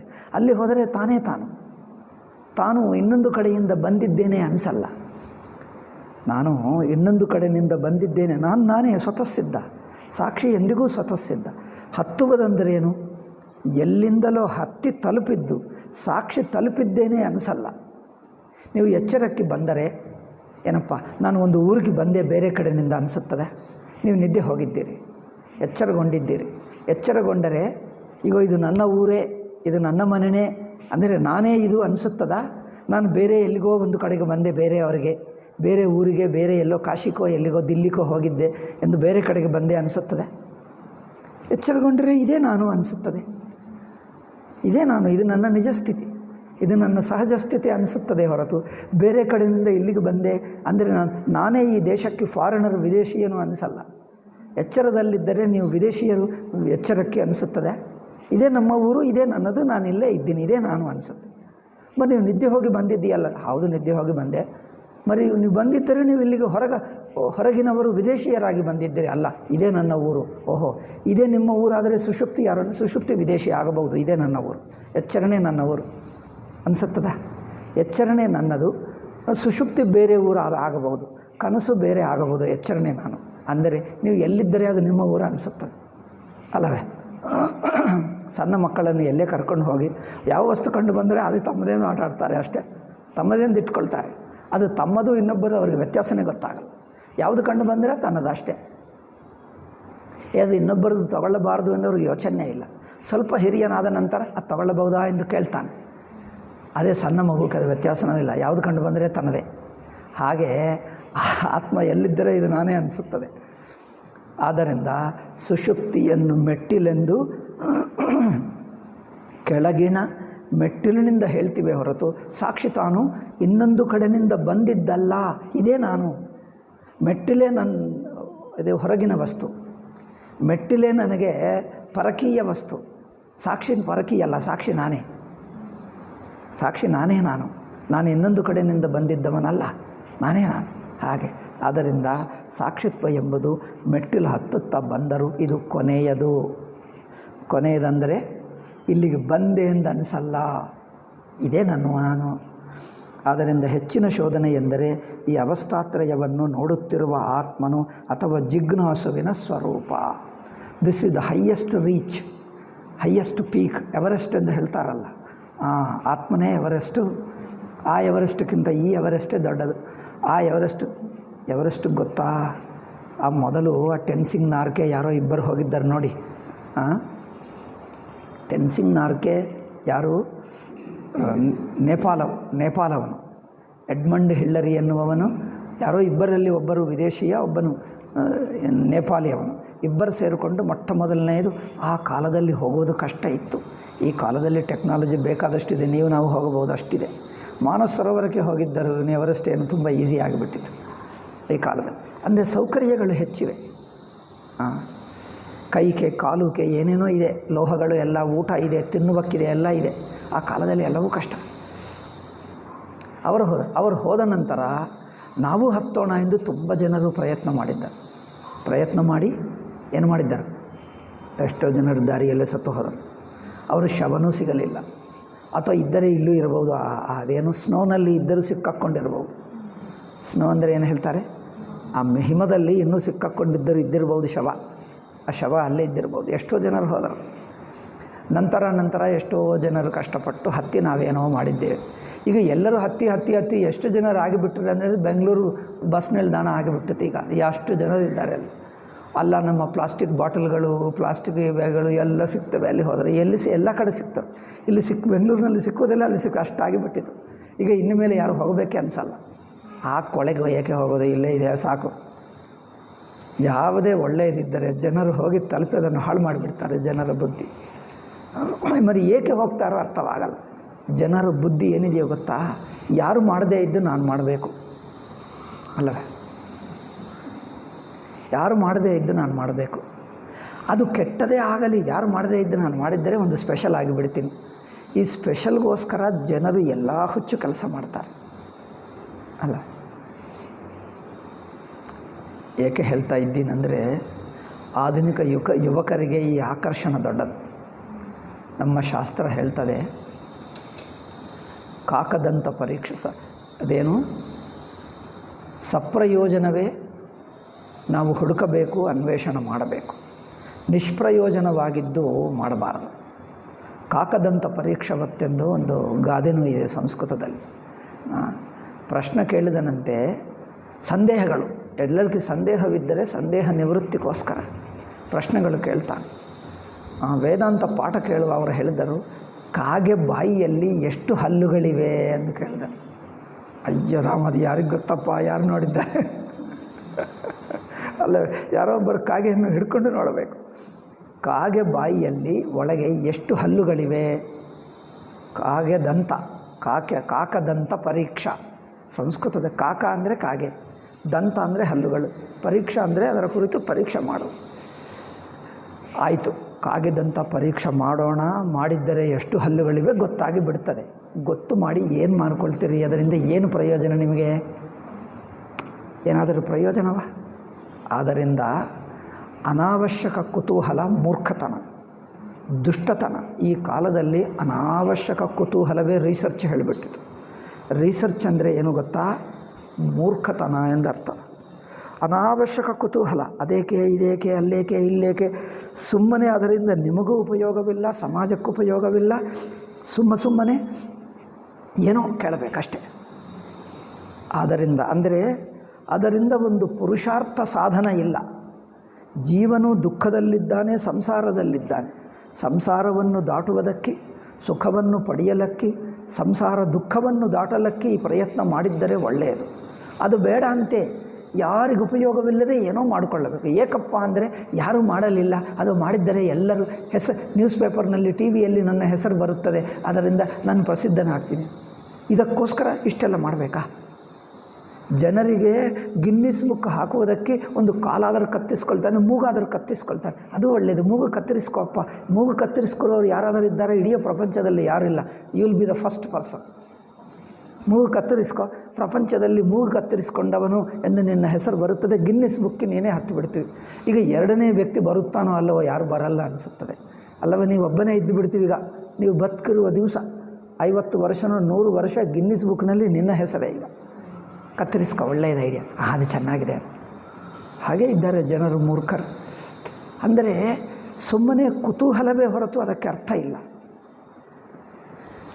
ನಾವು ಪುರುಷಾರ್ಥಕ್ಕೋಸ್ಕರ ಅನ್ವೇಷಣ ಸಾಧನ ಪುರುಷಾರ್ಥಕ್ಕೆ ಮಾಡಬೇಕೇ ಹೊರತು ಪುರುಷಾರ್ಥವೇನಿಲ್ಲ, ಸುಮ್ಮನೆ ಕುತೂಹಲಕ್ಕೋಸ್ಕರ ಮಾಡುವುದು ಅದೇನು ಬುದ್ಧಿವಂತನ ಲಕ್ಷಣವಲ್ಲ, ಅದು ಮೂರ್ಖನ ಲಕ್ಷಣ. ಆಧುನಿಕ ನಾಗರಿಕತೆ ಮಧ್ಯ ಮಧ್ಯೆ ನಾವು ಬೇಕಾದಷ್ಟು ನಿಂದೆ ಮಾಡಬೇಕು. ಏಕೆಂದರೆ ವೈರಾಗ್ಯ ಬೇಕು ಅಂದರೆ ಈ ಆಧುನಿಕ ನಾಗರಿಕತೆ ಪಕ್ಕ ಕೆಡಬೇಕು. ಇದು ಭಯಂಕರ ಮೂರ್ಖನ ನಾಗರಿಕತೆ. ಅಯ್ಯೋ, ಎಲ್ಲರೂ ಹೇಳ್ತಾರೆ. ಎಲ್ಲರಂದರೆ ಯಾರು? ನಿಮ್ಮಂಥ ಮೂರ್ಖರೇ. ಎಲ್ಲರೂ ಯಾರು? ತೋರಿಸು. ಯಾರು ದೊಡ್ಡವರು ನಿಮಗೆ ಅನಿಸುತ್ತಾರೆ ಹೇಳು. ನಾನು ಹೇಳ್ತೀನಿ, ಅವನು ಎಷ್ಟು ಮೂರ್ಖನೋ ಹೇಳ್ತೀನಿ ನಾನು. ಯಾರು ಪ್ರಪಂಚದಲ್ಲಿ ಹೆಸರು, ನಮ್ಮ ಚರಿತ್ರ ಪುಸ್ತಕದಲ್ಲಿ ಯಾರು ದೊಡ್ಡವರೆಂದು ಹೇಳಿದ್ದರೋ ಅವರೆಲ್ಲರೂ ದ್ರೋಹಿಗಳೇ. ಹಿಂದೂ ಧರ್ಮಕ್ಕೆ, ಭಾರತ ದೇಶಕ್ಕೆ ದ್ರೋಹಿಗಳೇ ದೊಡ್ಡವರಾಗಿಬಿಟ್ಟರು. ನಮ್ಮ ಚರಿತ್ರದಲ್ಲಿ ಬ್ರಿಟಿಷ್ ಜನರು ಚರಿತ್ರ ಬರೆದಿದ್ದಾರೆ. ಯಾರ್ಯಾರು ಹಿಂದೂ ಧರ್ಮಕ್ಕೆ, ಭಾರತ ದೇಶಕ್ಕೆ ದ್ರೋಹ ಮಾಡಿದ್ದಾರೋ ಅವರ ಹೆಸರುಗಳೇ ಹಾಕಿಬಿಟ್ಟರು. ಜ್ಞಾನಪೀಠ ಅವಾರ್ಡ್ ಎಲ್ಲ ಹಿಂದೂ ಧರ್ಮಕ್ಕೆ ದ್ರೋಹ ಮಾಡಿದವರಿಗೆ ಜ್ಞಾನಪೀಠ ಅವಾರ್ಡ್ ಕೊಡ್ತಾರೆ ಅಲ್ಲವೇ? ಯಾರು ಸಜ್ಜನರಿಗೆ ಕೊಡುವುದೇ ಇಲ್ಲ. ನಿಮ್ಮ ಹಿಂದೂ ಧರ್ಮದ ನಿಜವಾದ ಮಹನೀಯರಿಗೆ ಯಾರಿಗೇನೂ ಅವಾರ್ಡ್ ಕೊಡಲ್ಲ. ಯಾರು ಹಿಂದೂ ಧರ್ಮಕ್ಕೆ ದ್ರೋಹ ಮಾಡೋ ಅವರಿಗೆ ಅವಾರ್ಡ್ ಕೊಡ್ತಾರೆ. ಆದ್ದರಿಂದ ಈ ಸರ್ಕಾರ ಮೂರ್ಖ ಸರ್ಕಾರ. ಏನು ಬುದ್ಧಿವಂತರ ಸರ್ಕಾರ ಅಂದ್ಕೊಂಡಿದ್ದೀರಾ? ಇದು ಮೂರ್ಖ ಸರ್ಕಾರ, ಇದು ದೇಶದ್ರೋಹ ಸರ್ಕಾರ. ಏಕೆಂದರೆ ಬ್ರಿಟಿಷರು ಹೋಗಲಿಲ್ಲ, ಅವರ ಬುದ್ಧಿಯನ್ನು ಇವರಿಗೆ ಕೊಟ್ಟು ಹೋದರಷ್ಟೇ. ಇವರು ಬ್ರಿಟಿಷರ ಬುದ್ಧಿಯನ್ನು ಇಟ್ಕೊಂಡು ನಡೆಸ್ತಾ ಇದ್ದಾರೆ. ಅದು ಹೋಗಿರುವ ದಿವಸ ನಿಜವಾದ ಸ್ವತಂತ್ರ. ಅಷ್ಟುವರೆಗೂ ಹೋಗಲಿಲ್ಲ. ಈಗಲೂ ಆ ಬುದ್ಧಿಯಲ್ಲೇ ಇದ್ದೀವಿ. ಆದ್ದರಿಂದ ಅವರ ವಿಷಯಗಳನ್ನೇ ಪ್ರಶಂಸೆ ಮಾಡುವುದು, ವಿದೇಶಿ ಬುದ್ಧಿ, ವಿದೇಶಿ ಬಟ್ಟೆಗಳು, ವಿದೇಶಿ ಎಣ್ಣೆ, ಅದನ್ನೇ ಪ್ರಶಂಸೆ ಮಾಡೋದು. ಆ ಬುದ್ಧಿಯಲ್ಲೇ ಇದ್ದೇವೆ. ಅದು ಬಿಡ್ತಾ ಇಲ್ಲ ಜನರು.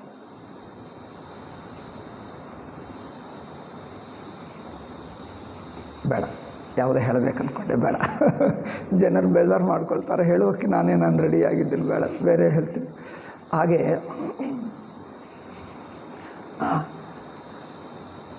ಆಧುನಿಕ ನಾಗರಿಕತೆ ಯಾವ ಪುರುಷಾರ್ಥ, ಜೀವನ ಹೇಗೆ ಸಾರ್ಥಕವಾಗುತ್ತದೆ, ಧರ್ಮಾರ್ಥ ಕಾಮ ಮೋಕ್ಷ 4 ಯಾವುದು ಸಾಧಿಸ್ತದೆ? ಏನಿಲ್ಲ, ಸುಮ್ಮನೆ ಕುತೂಹಲ. ಅದರಿಂದ ಯಾರಿಗೂ ಉಪಯೋಗವಿಲ್ಲ. ಅಂಥದ್ದು ಹೆಚ್ಚಾಗಿ ಮನೋರಂಜನ, ಅನಾವಶ್ಯಕ ಕುತೂಹಲ ಇದು ಹೆಚ್ಚಾಗಿ. ರಿಸರ್ಚ್ ಅಂದರೆ ಏನೋ ಗೊತ್ತಾ? ವಿದೇಶದಲ್ಲಿ ನೀವು ವಿದೇಶಕ್ಕೆ ಹೋಗಿರುವರು, ನಮ್ಮ ಭಾರತೀಯರೇ ವಿದೇಶಕ್ಕೆ ಹೋಗಿ ಬರ್ತಾರೆ ಕೇಳು. ಅವರು MA ಓದುವ ದಿವಸದಿಂದಲೇ ಪ್ರತಿ ತಿಂಗಳಿಗೆ 2 ತಿಂಗಳಿಗೆ ಏನೋ ಒಂದು ಪೇಪರ್ ಬರೆಯಬೇಕು, ಯಾವುದೇ ಒಂದು ಬರೆಯಬೇಕು. ಈ ಕಾಲದಲ್ಲಿ ಇಂಡಿಯಾಕ್ಕೂ ಬಂದಿದೆ. ಎಷ್ಟು ಹುಡುಗರನ್ನು ಕೇಳು, ಕಾಲೇಜು ಹುಡುಗರನ್ನು ಕೇಳು, ಹುಡುಗಿಯರನ್ನು ಕೇಳು, ಹೇಳ್ತಾರೆ ಏನೋ ಪೇಪರ್ ಅಂದರೆ ಏನು? ಅದು ನೋಡು, ಇದು ನೋಡು, ಏನೋ ಬರೆಯಬೇಕು. ಏನಂದರೆ ರಿಸರ್ಚ್ ಅಂದರೆ ಯಾವುದೇ ಸುಳ್ಳಾದರೂ ಹೇಳು ಅಲ್ಲ, ಏನೋ ಬರೆಯಬೇಕು, ಏನೋ ಹೊಸದು, ಅದರಲ್ಲಿ ಏನೋ ಹೊಸದು ಬರೆಯಬೇಕಷ್ಟೆ. ಅದು PhD. ಅದು ಮಾಡದಿದ್ದರೆ ನಿಮಗೆ ಮುಂದುವರಿಯೋಕ್ಕೆ ಆಗಲ್ಲ. ಆದ್ದರಿಂದ PhDಯಲ್ಲಿ 90% ನಾನ್ಸೆನ್ಸೆ, ಯಾವುದೋ 10% ಉಪಯೋಗ. ಅದಕ್ಕೋಸ್ಕರ ಯಾರು ನಿಜವಾಗ ಬುದ್ಧಿವಂತರೋ ಮಾಡಲಿ, ರಿಸರ್ಚ್ ಒಳ್ಳೆಯದೇ. ಆದರೆ ಯೋಗ್ಯತೆ ಇಲ್ಲದವರು ಎಲ್ಲರೂ ಮಾಡಬೇಕು ಎಂದು ಹೇಳಿಬಿಟ್ರೆ ಯಾವುದೋ ತಲಾಬಾಲ ಇಲ್ಲದೆ ಬರೆದಿಡ್ತಾರೆ. ಐ ಥಿಂಕ್ ಇದು ಒಂದು PhD ಮಾಡಬೇಕು. ಏನೋ ಕಾಗೆ ಬಾಯಿಯಲ್ಲಿ ಎಷ್ಟು ದಂತಗಳಿವೆ. ಒಂದು PhD ಮಾಡಿದರೆ ಅವ್ರಿಗೆ PhD ಬರುತ್ತೆ. ಕಾಗೆ PhD. ಆಧುನಿಕ ಸೈನ್ಸ್ ಹೇಳುತ್ತದೆ ಕಾಗೆಗೂ ಯಾವ ಹಲ್ಲುಗಳಿಲ್ಲ. ಕಾಗೆಗೂ ಬಾಯಿಯಿಂದ ಅದನ್ನು ನೇರಾಗಿ ನುಂಗುತ್ತದೆ ಅಷ್ಟೇ, ನೇರಾಗಿ ನುಂಗುತ್ತದೆ, ಹೊಟ್ಟೆ ಒಳಗೆ ಜೀರ್ಣವಾಗ್ತದೆ ಅಷ್ಟೇ. ಅವರಿಗೆ ಅಗಿಯುವುದಿಲ್ಲವೇ ಇಲ್ಲ. ಯಾವುದೇ ಪಕ್ಷಿಗೆ ಏನು ಹೇಳ್ತಾರೆ ನೀವು? ಪಕ್ಷಿ ಹೇಳ್ತಾರೆ ಅಕ್ಕಿ ಅಂದರೆ ಅನ್ನವೇ ಹಕ್ಕಿ ಹಾಂ ಓಕೆ. ಹಕ್ಕಿ ಅಗೆಯುವುದು ಎಲ್ಲಿಯಾದರೂ ನೋಡಿದ್ದೀರಾ? ಹಸು ನೋಡಿ ಮೊದಲು ಬೇಗ ತಿಂತದೆ, ನಂತರ ಕೂತ್ಕೊಂಡು ಹೀಗೆ ಅಗೆಯುತ್ತಾ ಇರುತ್ತದೆ. ನಾಯಿ ಅಗೆಯುತ್ತದೆ ಅಲ್ಲವೇ? ನಾಯಿ ನೋಡಿ ಅದು ಬೇಗ ತಿನ್ನೋಕ್ಕಾಗಲ್ಲ, ಸ್ವಲ್ಪ ಅಗೆಯುತ್ತಾ ತಿಂತದೆ. ಯಾವುದೇ ಪಕ್ಷಿ ಹಕ್ಕಿ ಅಗೆಯುತ್ತಾ ತಿನ್ನುವುದು ನೋಡಿದ್ದೀರಾ? ಈಗ ಚುಚ್ಚುವುದು ನುಂಗುವುದು ಅಷ್ಟೇ, ಅಗೆಯುವುದಿಲ್ಲ.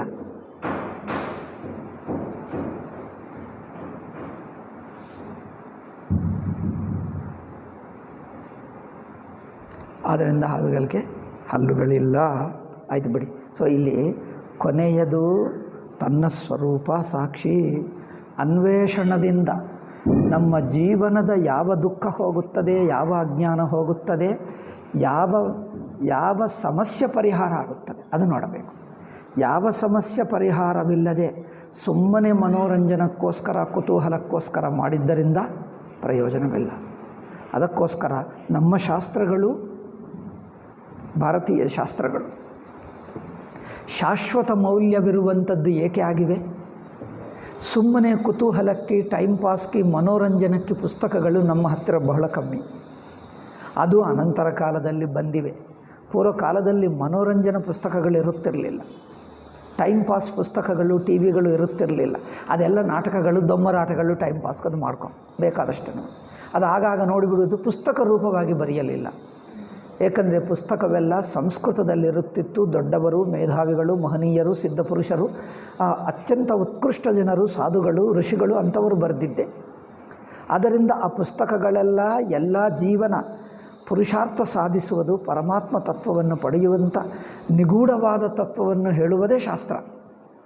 ಈ ಕಾಲದಲ್ಲಿ ಎಲ್ಲ ಮೂರ್ಖ ಬರೆಯುತ್ತಾನೆ. ಅವರ ಮನಸ್ಸಿಗೆ ತೋಚದಿದ್ದು ಇನ್ನೊಬ್ಬರ ಮೇಲೆ ಹೇಗ ದ್ವೇಷ ಇದ್ದರೆ ಅದು ಪುಸ್ತಕ ಬರೆಯುತ್ತೆ. ನಾನು ಶಾಲೆಯಲ್ಲಿರುವಾಗ ನಮಗೊಂದು ಸಾಹಿತ್ಯ ಇರುತ್ತಿತ್ತು ಅಲ್ಲವೇ? 3 ಭಾಷೆಗಳು, 3 ಸಬ್ಜೆಕ್ಟ್ಗಳು. ಎಲ್ಲರಿಗೂ ಶಾಲೆಗೆ ಹೋಗಿದ್ದಿರಲ್ಲ. ಒಂದು ಸೈನ್ಸು, ಒಂದು ಸಾಮಾಜಿಕ ಶಾಸ್ತ್ರ, ಇನ್ನೊಂದು ಗಣಿತ. ಅದು ಬಿಡಿ. ಈಗ ಭಾಷೆಗೆ ಬಂದರೆ 3 ಭಾಷೆಗಳು, ಒಂದು ಮಾತೃಭಾಷೆ, ಒಂದು ಹಿಂದಿ, ಒಂದು ಇಂಗ್ಲೀಷ್ ಅಲ್ಲವೇ? ಆ ಭಾಷೆಗಳ ಸಾಹಿತ್ಯ ಅಂದರೆ ಅವರ ಪದ್ಯಗಳು, ಅವರ ಗದ್ಯಗಳು ಎಲ್ಲ ಆರಿಸಿ ಹೇಳಿಕೊಡ್ತಿದ್ದರು. ನಮ್ಮ ಭಾರತೀಯ ಭಾಷೆ ನೋಡಿದ್ದರೆ ತೆಲುಗು ಅಥವಾ ಹಿಂದಿ, ಅವರು ಏನೋ ಒಂದು ಒಳ್ಳೆಯ ನೀತಿ, ಭಕ್ತಿ, ತುಳಸಿದಾಸು, ಕಬೀರ್ದಾಸು ಹಿಂದಿ ಇದ್ದರೆ, ತೆಲುಗು ಇದ್ದರೆ ಒಂದು ಪೋತನ ಮುಂತಾದವರು ಒಳ್ಳೆಯವರು ಪದ್ಯಗಳು ಇರುತ್ತಿತ್ತು. ವೇಮನ ಇಂಥದ್ದು ಒಳ್ಳೆಯ ಪದ್ಯಗಳು ಇರುತ್ತಿತ್ತು. ಇಂಗ್ಲೀಷ್ಗೂ ಬಂದರೆ ಏನು ಪದ್ಯಗಳಿರುತ್ತವೆ ಅಂದರೆ ಎಲ್ಲ ಪದ್ಯಗಳು ಮೂರ್ಖ ಪದ್ಯಗಳೇ. ಈಗ ಇಂಗ್ಲೀಷ್ನಲ್ಲಿ ಒಬ್ಬ ಲಿಟ್ರೇಚರೇ ಇಲ್ಲ, ಎಲ್ಲ ಮೂರ್ಖ ಪದ್ಯಗಳೇ. ಒಬ್ಬನು ದ್ವೇಷ ಹೇಗಿರುತ್ತದೆ ಎಂದು ಒಂದು ದ್ವೇಷ. ಒಬ್ಬನಿಗೆ ಇನ್ನೊಬ್ಬರ ಮೇಲೆ ದ್ವೇಷ ಇದ್ದಂತೆ ಅವರಿಗೆ ವಿಷ ಕೊಟ್ಟು ಅವರನ್ನು ಸಾಯಿಸಬೇಕಂತೆ. ಅವರು ವಿಷವನ್ನು ಹೇಗೆ ತಯಾರು ಮಾಡ್ತಾನೆ ಎನ್ನುವುದಕ್ಕೆ ಒಂದು ಪದ್ಯ ಅಂದರೆ ಒಂದು ಪಾಠ.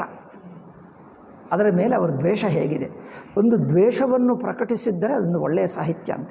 ಇಂತೆ ಇದೆ, ಅದರಲ್ಲಿ ಏನೂ ಇಲ್ಲ ಸಾಹಿತ್ಯ. ಆ ಇಂಗ್ಲೀಷ್ ಸಾಹಿತ್ಯ ಅಂದರೆ ನನಗೆ ಮಹಾ ಬೋರ್ ಆಗ್ತಿತ್ತು. ಅದು ಏನು ಸಾರವೇ ಇಲ್ಲ. ಹಾಗಿತ್ತು.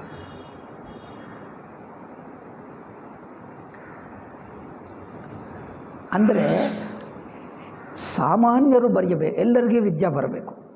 ಎಲ್ಲರಂದ್ರೆ ಏನು? ಸುಮ್ಮನೆ ಕೆಲಸಗಾರರು, ರಿಕ್ಷಾ, ಆಟೋ ಬರೆಯುವವನು, ಗುಡಿಸುವವನು, ಏನು ಮಾಡಿದರೂ ಕೆಲಸಕ್ಕೆ ಏನು ಬರದೆ ಟೈಮ್ ಪಾಸ್ ಮಾಡುವವರಿಗೆ, ಸುಮ್ಮನೆ ಒಂದು ಕುಡುಕನಿಗೆ ಎಲ್ಲರಿಗೂ ಕೊಡಬೇಕು ಸಾಹಿತ್ಯ, ಎಲ್ಲರಿಗೂ ಭಾಷಾ, ಎಲ್ಲರೂ ಬರೆಯಬೇಕು. ಬರೆದರೆ ಏನಿರುತ್ತೆ ಅಲ್ಲಿ? ಏನು ಅರ್ಥ ಇಲ್ಲ, ಸಾಹಿತ್ಯ ಇಲ್ಲ, ಏನಿಲ್ಲ ಅಂಥದ್ದು ಬರೆಯಬೇಕು. ಅದರಲ್ಲಿ ಏನರ್ಥ? ಈಗಿನ ಕಾಲದಲ್ಲಿ ಎಷ್ಟು ಬರ್ತದೆ ನೋಡಿ. ಬ್ರಾಹ್ಮಣರೇ ಇರಬೇಕು, ಬ್ರಾಹ್ಮಣರಲ್ಲಿಯೂ ಮಹಾ ತಪಸ್ವಿಗಳು, ವಿದ್ವಾಂಸರಿರಬೇಕು. ಒಂದು ಭಾಷಾ ತಪ್ಪಿದ್ದರೆ ಒಪ್ಪಲ್ಲ, ಹಾಗೆ ತಪ್ಪಿದ್ದ.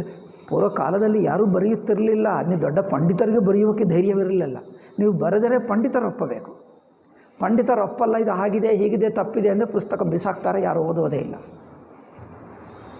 ಬರೆಯಬೇಕಂದ್ರೆ ಮಹಾಸಿದ್ಧ ಪುರುಷ, ತುಳಸಿದಾಸು ಬರೆಯುವಾಗ, ಪೋತನ, ತುಳಸಿದಾಸು ಇಂಥವರು ಬರೆಯುವಾಗ ಎಷ್ಟು ಎಲ್ಲರಿಗೆ ನಮಸ್ಕಾರ ಮಾಡಿ ಬೇಡಿಕೊಂಡು, ನನಗೆ ಪಂಡಿತನಲ್ಲ, ನನಗೆ ಹೆಚ್ಚು ಗೊತ್ತಿಲ್ಲ, ನನಗೇನೋ ಗೊತ್ತಿದ್ದಷ್ಟು ರಾಮನ ಭಕ್ತಿಯಿಂದ ಬರೆಯುತ್ತಾ ಇದ್ದೇನೆ, ನನಗದು ಗೊತ್ತಿಲ್ಲ, ಎಲ್ಲರೂ ಕ್ಷಮಿಸಿ, ಎಲ್ಲರಿಗೆ ಬೇಡಿಕೊಂಡು ಪಂಡಿತರಿಗೆ ನಮಸ್ಕಾರ ಏನೋ ಮಾಡಿ ರಾಮಾಯಣ ಬರೆದ.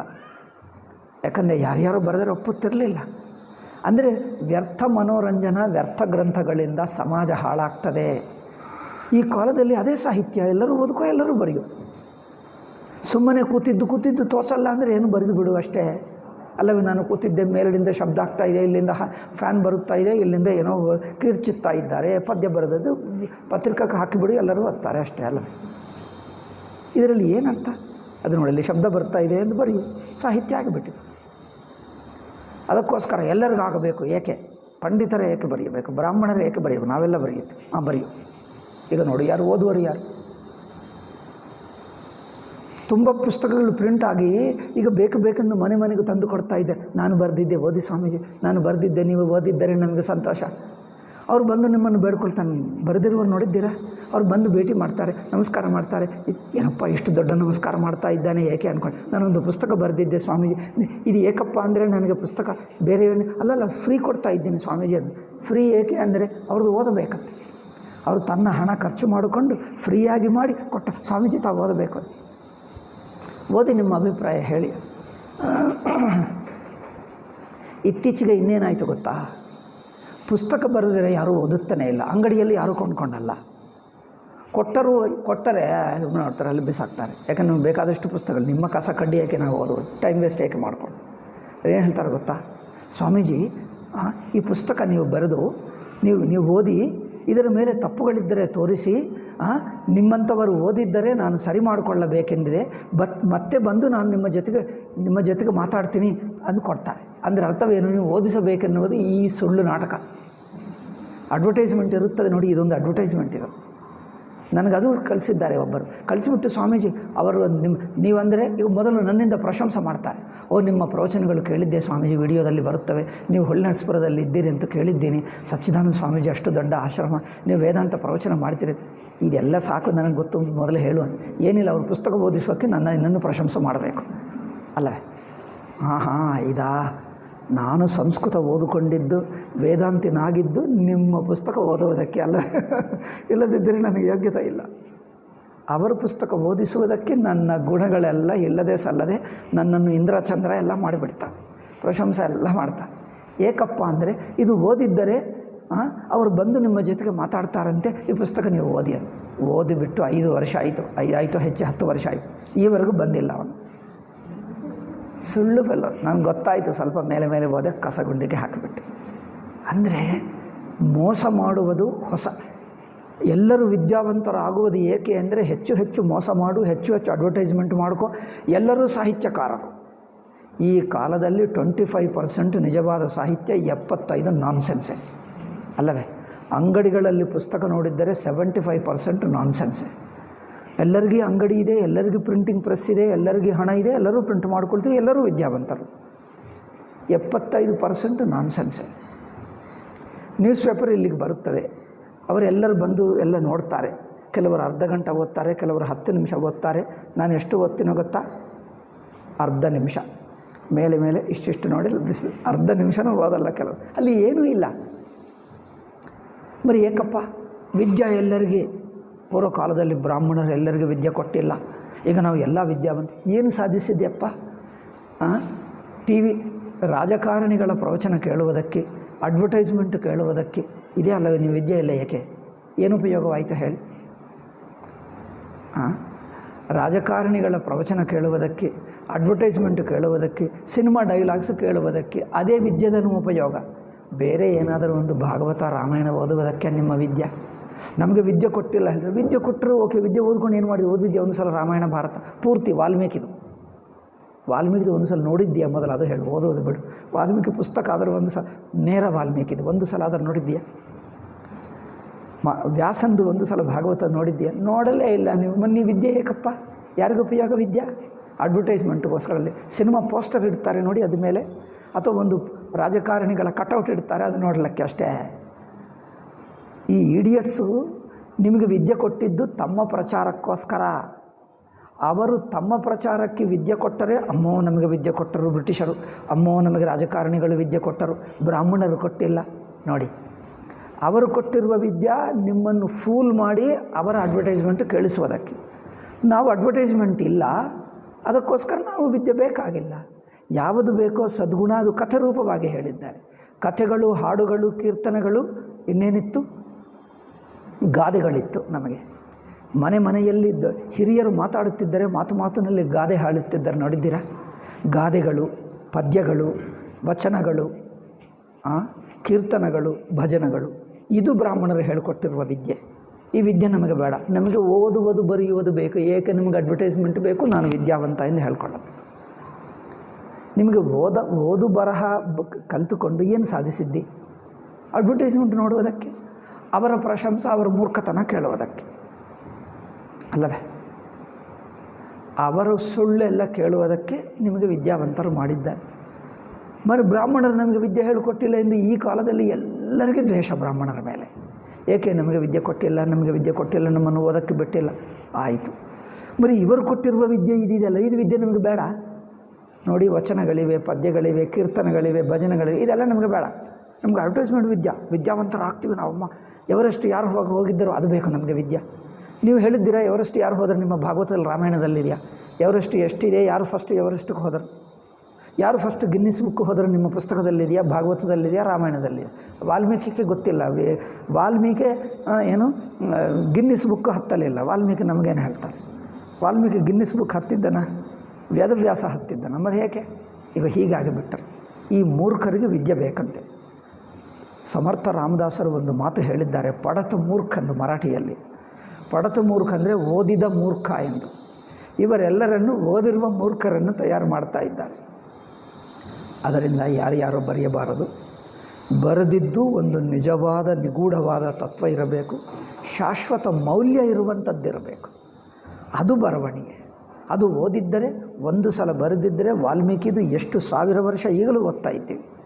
ವೇದವ್ಯಾಸ ಬರೆದಿದ್ದರೆ ಭಗವದ್ಗೀತೆ ಇಷ್ಟು ಯಾದರೂ ಓದ್ತಾ ಇದ್ದೀವಿ. ಯಾವುದು ಶಾಶ್ವತ ಮೌಲ್ಯ ಇರುತ್ತದೋ ಅದು ಕಲಿಯಬೇಕು.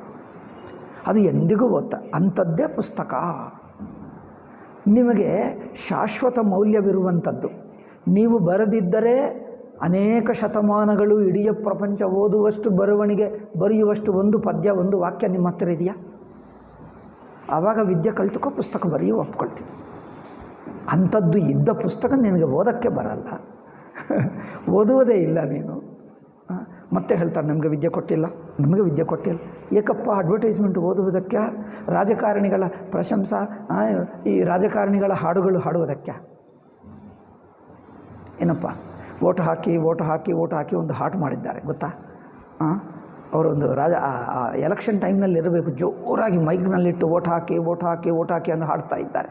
ಈಗ ಈ ಹಾಡುವುದಕ್ಕೆ ನಿಮಗೆ ವಿದ್ಯೆ ಏಕೆ? ಅದಕ್ಕೋಸ್ಕರ ಮೂರ್ಖರು ಮಾತಾಡಿದ್ದರೆ ಮೂರ್ಖತನವೇ ಇರುತ್ತದೆ, ಬುದ್ಧಿಯನ್ನು ಬರಲ್ಲ. ಯಾವುದು ನಿಜವಾದ ಮೌಲ್ಯ ಇರುತ್ತದೋ ಅದನ್ನೇ ಕಲಿಯಬೇಕು. ಅದರಿಂದ ನಿಜವಾದ ಜೀವನದ ಒಂದು ಪುರುಷಾರ್ಥ ಸಾಧಿಸುವಕ್ಕಾಗುತ್ತದೆ. ಜೀವನದ ಒಂದು ಸಮಸ್ಯೆ ಪರಿಹಾರ ಆಗಬೇಕು, ಅದು ಇರಬೇಕು. ಅದಕ್ಕೋಸ್ಕರ ಆ ಕಾಲದಲ್ಲಿ ಯಾವುದು ಬಹುಮೂಲ್ಯವಾದ ನಿಜವಾದ ಮೌಲ್ಯ ಇರುವುದೋ ಅದನ್ನೇ ಹೇಳಿದ್ದಾರೆ. ಮಿಕ್ಕದಕ್ಕೆ ಬಾಯಿನಿಂದ ಹೇಳ್ಕೋ ಸಾಕು, ಬಾಯಿನಿಂದ ಹೇಳ್ಕೊ. ಅದಕ್ಕೆ ಪುಸ್ತಕ, ಪ್ರಿಂಟು ಎಲ್ಲ ಬೇಕಾ? ಪದ್ಯ ಮಾಡಬೇಕಾ? ಏನಪ್ಪ, ಇನ್ನೊಬ್ಬರನ್ನು ಬೈಯುವುದಕ್ಕೆ ಪದ್ಯಗಳು ಬರೆದು ಬೈಯಬೇಕಾ? ನಿಮಗೆ ಕೋಪ ಬಂದರೆ ಬೈಯುವುದಕ್ಕೆ ಪದ್ಯ ಬೇಕು. ಅದಕ್ಕೋಸ್ಕರ ವಿದ್ಯೆ ಏಕೆ ನಿಮಗೆ? ಈ ಸಿನಿಮಾ ಡೈಲಾಗುಗಳಲ್ಲಿ ಏನಾದರೂ ಸಾರ ಇದೆ? ಈ ಮೂರ್ಖರ ಮಾತುಗಳಿಗೋಸ್ಕರ ನಿಮಗೆ ವಿದ್ಯೆ ಬೇಕಾ?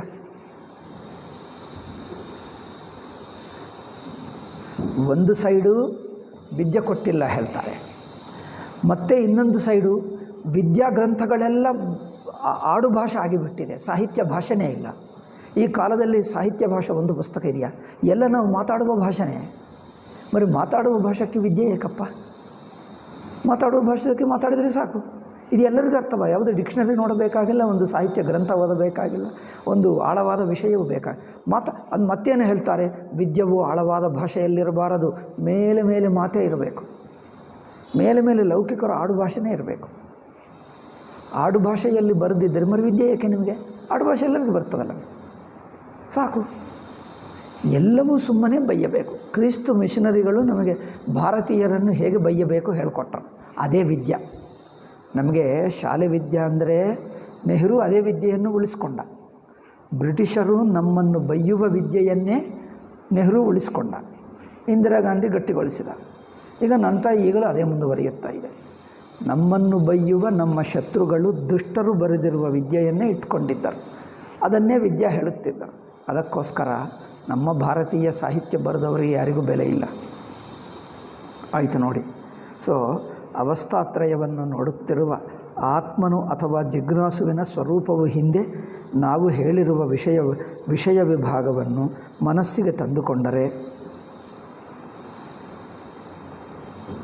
ವಿಷಯ ವಿಭಾಗ, ಆ ಅವಸ್ಥೆ ಎಂಬುದು ಏನಪ್ಪ ಇದು? ಅವಸ್ಥೆ ಎಂಬುದು ವಿಷಯಿಯಾದ ನಮ್ಮ ಸ್ವರೂಪವಿಲ್ಲದೆ ತೋರಿಕೊಳ್ಳಲೇ ಆರದೆಂದು ಕೂಡಲೇ ಹೊಳೆಯುತ್ತದೆ. ವಿಷಯ ಅಂದರೆ ಗೊತ್ತಾಗುವುದು, ತಿಳಿಯುವುದು. ವಿಷಯಿ ಅಂದರೆ ಯಾರಿಗೆ ತಿಳಿಯುತ್ತಾ ಇದೆಯೋ, ಯಾರಿಗೆ ಗೊತ್ತಾಗ್ತಾ ಇದೆಯೋ ಆ ಅರಿವಿಕೆ ಗೊತ್ತಾಗ್ತದೆ ಅಲ್ಲವೇ. ನಮ್ಮ ಅನುಭವ, ಇಡೀ ಪ್ರಪಂಚವೆಲ್ಲ ಅನುಭವಗಳೇ. ಇಡೀ ಪ್ರಪಂಚವೆಲ್ಲ ಅನುಭವಗಳು. ಅನುಭವ ಅಂದರೆ ಏನು? ಎರಡೇ ಎರಡು. ಒಂದು ಅರಿವಿಕೆ ಗೊತ್ತಾಗೋದು ಅಷ್ಟೇ. ವಿಷಯಿ ಇದು ಬಿಟ್ಟು ಬೇರೆ ಏನಾದರೂ ಇದೆಯಾ? ಇಡೀ ಪ್ರಪಂಚ ಎರಡೇ. ಅರಿವಿಕೆ ಗೊತ್ತಾಗೋದು, ವಿಷಯಿ ಅಷ್ಟೇ. ಈ ಎರಡು ಇಟ್ಕೊಂಡು ವಿಚಾರ ಮಾಡಬೇಕು. ನಾವು ಹೇಳಿ ವಿಷಯಿ ವಿಭಾಗ. ಇಂದ್ರಿಯಗಳಿಗೆ ಗೊತ್ತಾಗುವುದಿದೆ, ಮನಸ್ಸಿಗೂ ಗೊತ್ತಾಗುವುದಿದೆ. ಇಂದ್ರಿಯಗಳಿಗೆ ಗೊತ್ತಾಗುವುದು ಪರಿಮಿತ. ಕಣ್ಣಿಗೆ ಗೊತ್ತಾಗುವುದು ಕಿವಿಗೆ ಗೊತ್ತಾಗಲ್ಲ, ಕಿವಿಗೆ ಗೊತ್ತಾಗಿದ್ದು ಇನ್ನೊಂದು ಇಂದ್ರಿಯಕ್ಕೆ ಗೊತ್ತಾಗಲ್ಲ.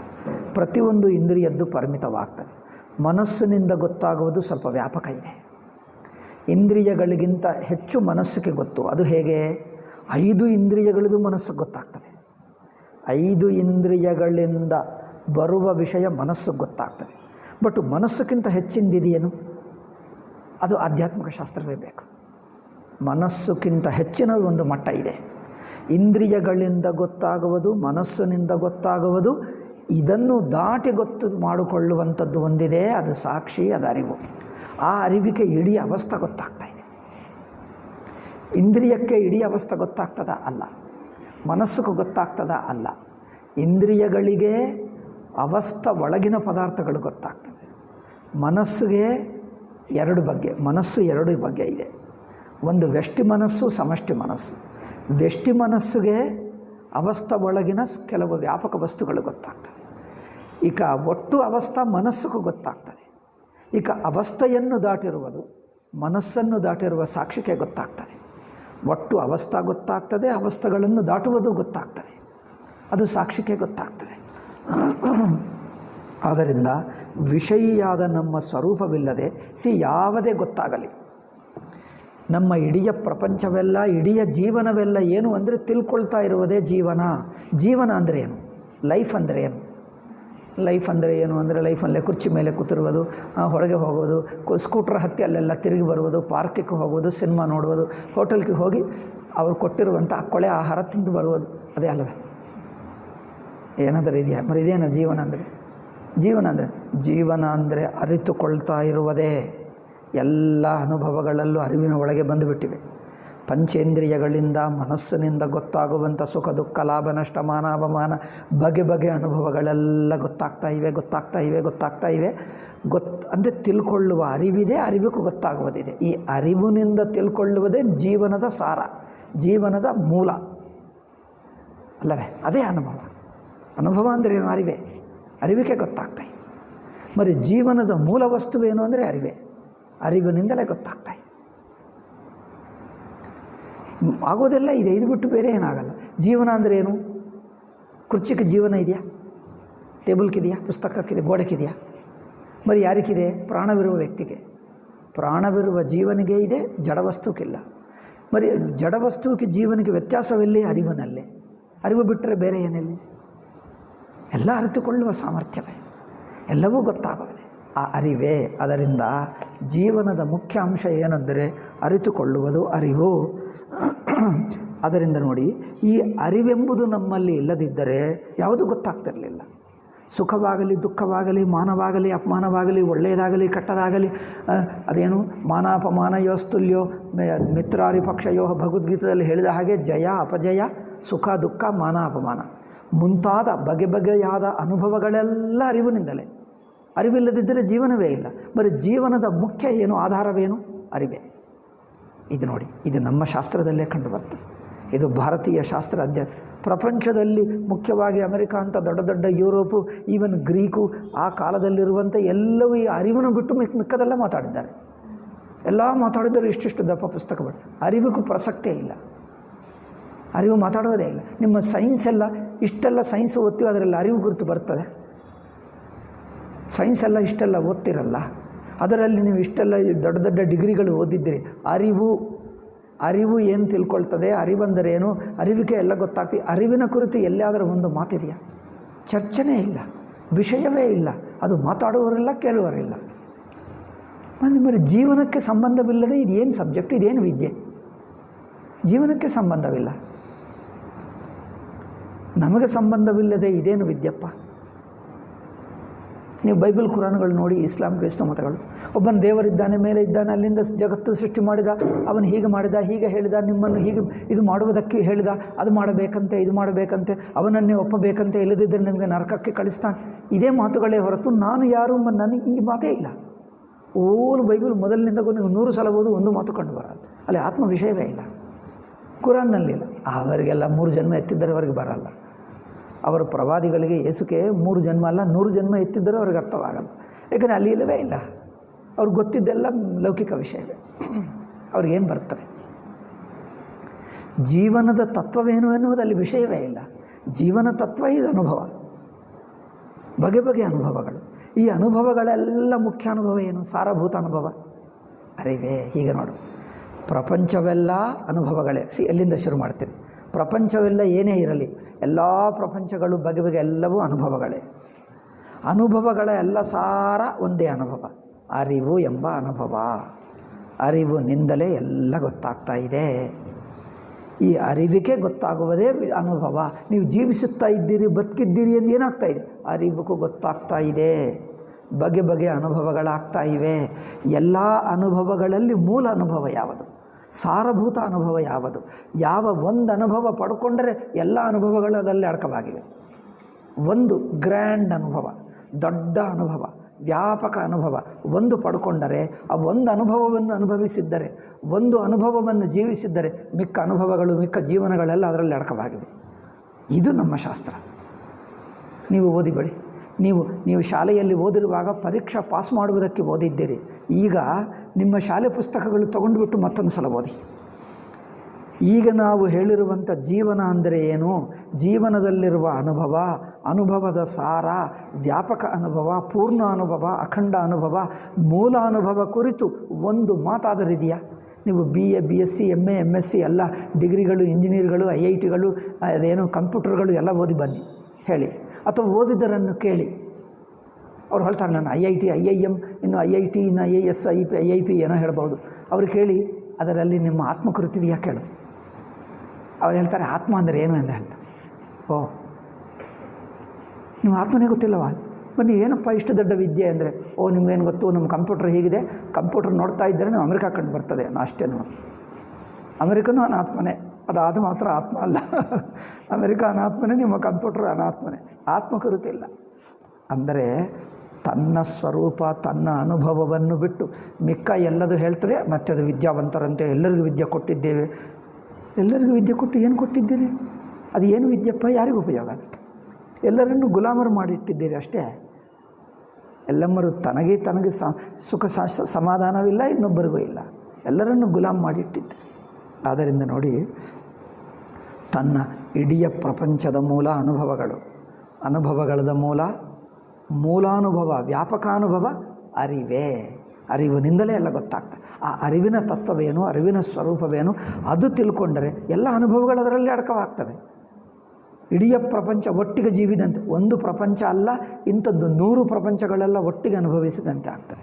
ಲೋಕಗಳೆಲ್ಲ, ಸರ್ವ ಲೋಕಗಳು, ಸರ್ವ ಅನುಭವಗಳು ಅಲ್ಲಿ ಸ್ವರೂಪದಲ್ಲಿವೆ. ಅದು ಒಂದು ಪಡ್ಕೊಂಡ್ರೆ ಇಡೀ ಬ್ರಹ್ಮಾಂಡ ಬಂತು. ನೋಡಿ ಇಂಥ ವಿಚಾರ.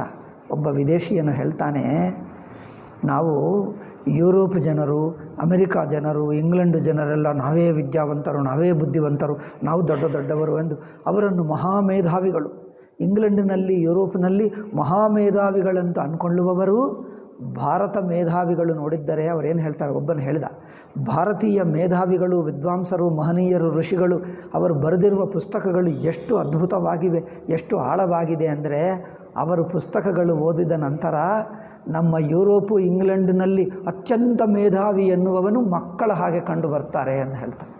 ಸಣ್ಣ ಲೋಯರ್ KG ಅಪ್ಪರ್ KG ಮಕ್ಕಳ ಹಾಗೆ ಕಂಡು ಬರ್ತಾರೆ. ಅವರು ಹೇಳಿದ್ದು ಅರ್ಥವೇ ಇಲ್ಲ, ಅಷ್ಟು ಮೇಲೆ ಮಾತಾಡ್ತಾರೆ. They look like school children ಎಂದು ಹೇಳಿದ. ಈ ಯುರೋಪಿನಲ್ಲಿರುವ ಬೆಸ್ಟ್ ಮೇಧಾವಿ ಅಂದರೆ ಸ್ಕೂಲ್ ಮಕ್ಕಳ ಹಾಗಿರ್ತಾರೆ. ಅವ್ರ ಮಾತು ನೋಡಿದರೆ ಅವ್ರಿಗೆ ಏನು ತಿಳುವಳಿಕೆನೇ ಇಲ್ಲ. ಅಂಥದ್ದು ನಮ್ಮ ಭಾರತ ದೇಶವನ್ನು ಕಡೆಗಣಿಸಿ ಕ್ರಿಸ್ತ ಮಿಷನರಿಗಳು ಏನೇನೋ ಹೇಳಿಬಿಟ್ಟರೆ ನಮ್ಮ ವಿದ್ಯಾಲಯಗಳೆಲ್ಲ ಹಾಳು ಮಾಡಿಬಿಟ್ಟರು. ಇನ್ನು ಅದು ಓದಿಕೊಂಡೇ ನಾನು ವಿದ್ಯಾವಂತ ಅಂದ್ಕೊಂಡ. ಈ ದುರಹಂಕಾರ ನೋಡು. ನಾಚಿಕೆ ಪಡ್ಕೊಳ್ಳಬೇಕು. ಈ BA BMA ಡಿಗ್ರಿ ಪಡ್ಕೊಂಡ್ರೆ ನಾನು ವಿದ್ಯಾವಂತನೆಂದು ಗರ್ವಿಸತಕ್ಕದ್ದಲ್ಲ. ನನಗೆ ಏನೂ ಗೊತ್ತಾಗಲಿಲ್ಲ, ನಿಜವಾದ ಕಲ್ತುಕೊಳ್ಳತಕ್ಕದ್ದೆಲ್ಲ ಬಿಟ್ಟು ಕಲ್ತ್ಕೊಂಡೆ. ಯಾವುದು ಉಪಯೋಗವೋ ಅದು ಬಿಟ್ಟು ಮಿಕ್ಕದೆಲ್ಲ ಯೂಸ್ಲೆಸ್ ಕಲ್ತ್ಕೊಂಡೆ. ನಾನು ವಿದ್ಯಾವಂತ ಹೇಳುವುದಕ್ಕೆ ಆಗಲ್ಲ. ಅಶಿಕ್ಷಿತರು ಹೇಳಬೇಕಂದ್ರೆ ಇವರೆಲ್ಲ, ಈ ಆಲ್ ಕಾಲೇಜುಗಳಿರೋರೆಲ್ಲ ಅಶಿಕ್ಷಿತರು ಹೇಳಬೇಕು. ಅಶಿಕ್ಷಿತರು ಬುದ್ಧಿವಂತರ ಹೇಳಿ, ಯಾರು ಬುದ್ಧಿವಂತ ತೋರಿಸೊಬ್ಬರನ್ನು? ಅಶಿಕ್ಷಿತರೇ. ತನ್ನ ಕುರಿತೇ ಗೊತ್ತಿಲ್ಲದವನು ಶಿಕ್ಷಿತನ ಹೇಳಬಹುದಾ? ಅವಿದ್ಯಾವಂತರಲ್ಲರು.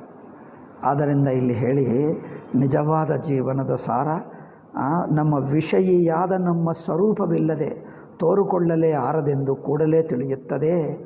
ವಿಷಯ ಸ್ವರೂಪ ತಿಳ್ಕೊಳ್ಳಬೇಕು. ಅಂದರೆ ಇದೆಲ್ಲ ಗೊತ್ತಾಗುವುದು ಯಾವ ಅರಿವಿಕೆ?